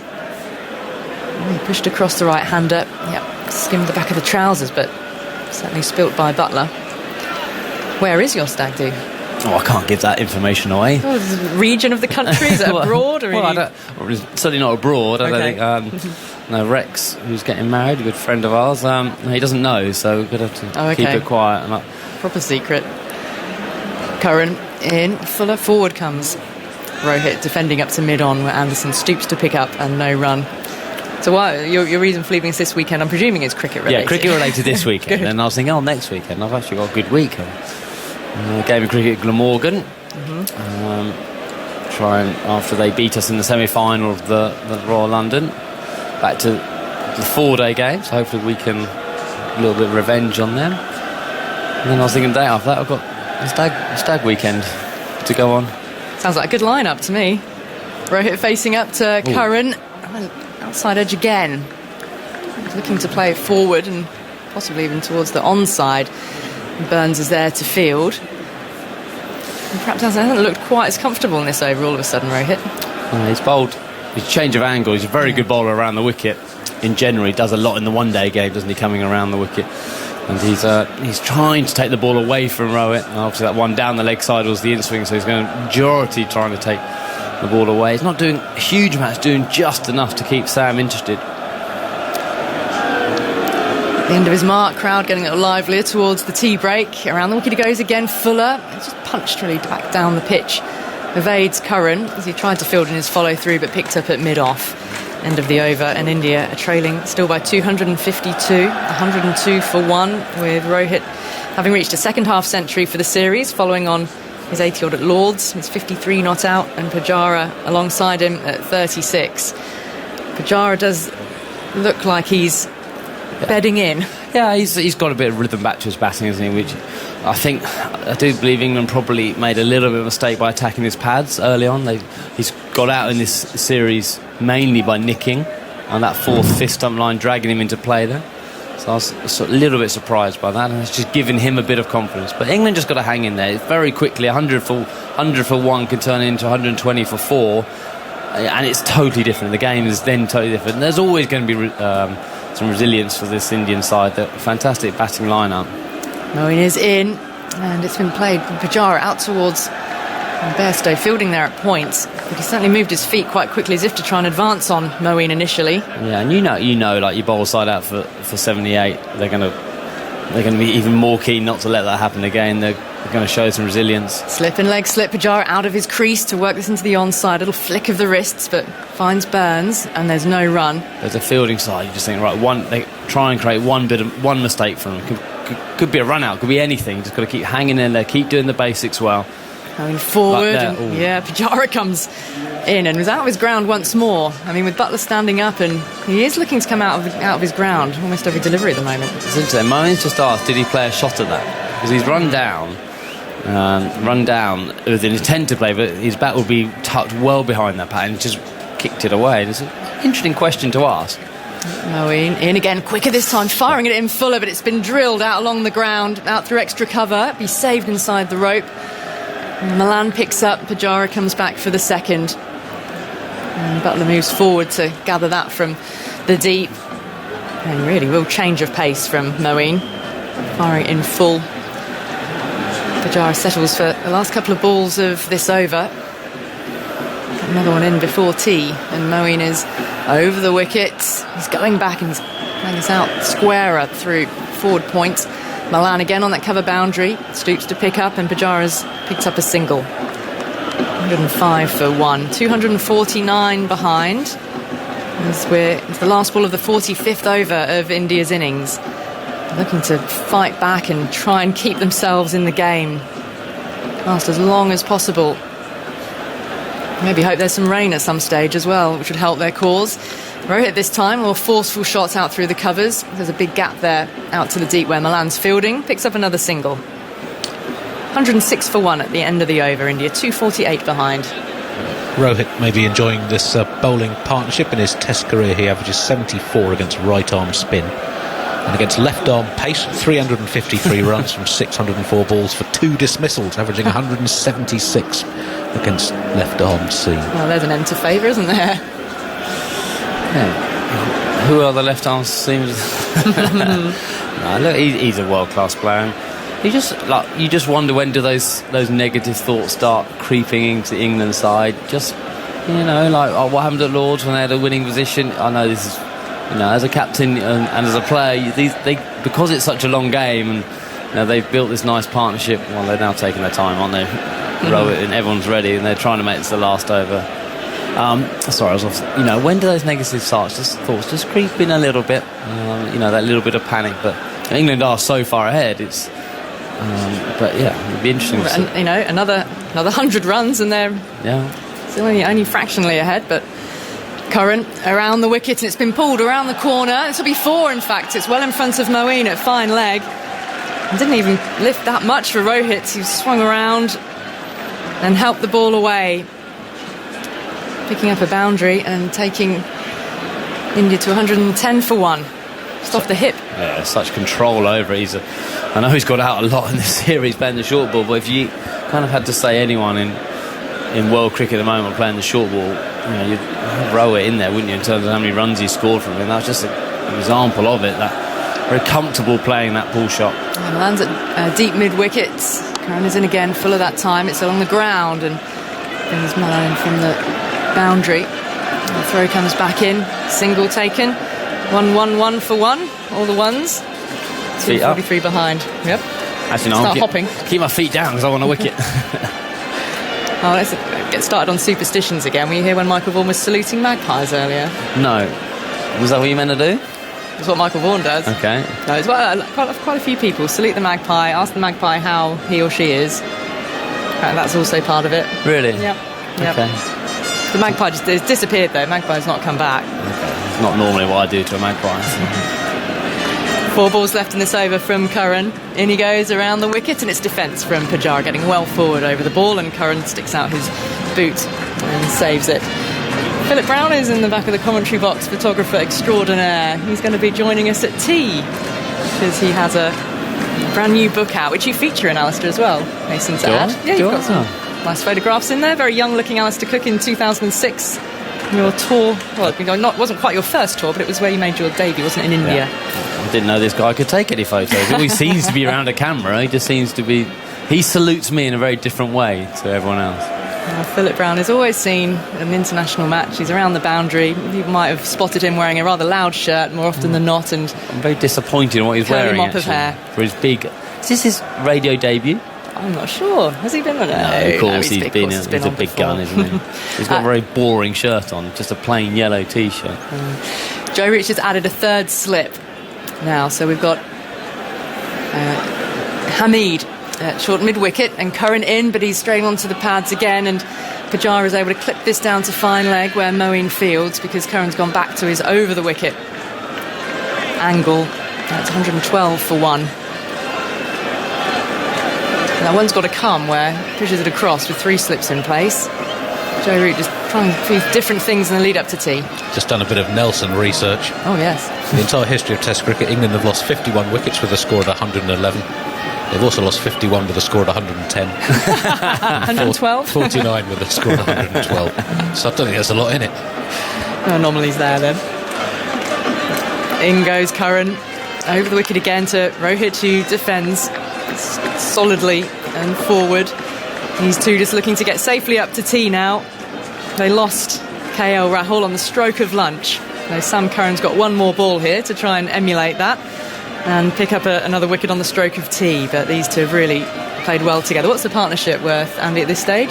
78 in a ball under 27 overs. Yeah. Well, they're still a long, long way behind, but they're doing what's needed by India at the moment. In comes Curran. Should be the last ball before tea. Floodlights on at Headingley. Over the wicket, and it's defended. Rohit has remained solid. Should have been out LBW on 39, though. He goes into tea on 59 with Pujara on 40. The partnership worth 78, and India are 112 for 1. Still a whopping 242 runs behind. So, Alistair, these two have done a job for India. England and Joe Root have somehow got to hang in and stay patient. Sometimes you just have to say well played to the opposition. I think England, by and large, got it bowled very well. Another day could have taken 3 or 4 wickets in that session. But Pujara and Rohit have played lovely. Real character. And any bad ball, actually, any bad ball England bowled, they've been all over it. And even Pujara, he's sometimes in that last chance saloon, you feel as if he could have been in. I'm sure he's had a few doubts about his form. And that just free your mind up a little bit. And that could just be, you know what, I'm going to go out and play a couple more shots. Can't get any worse. And he's just found that rhythm of batting again, and he's probably away.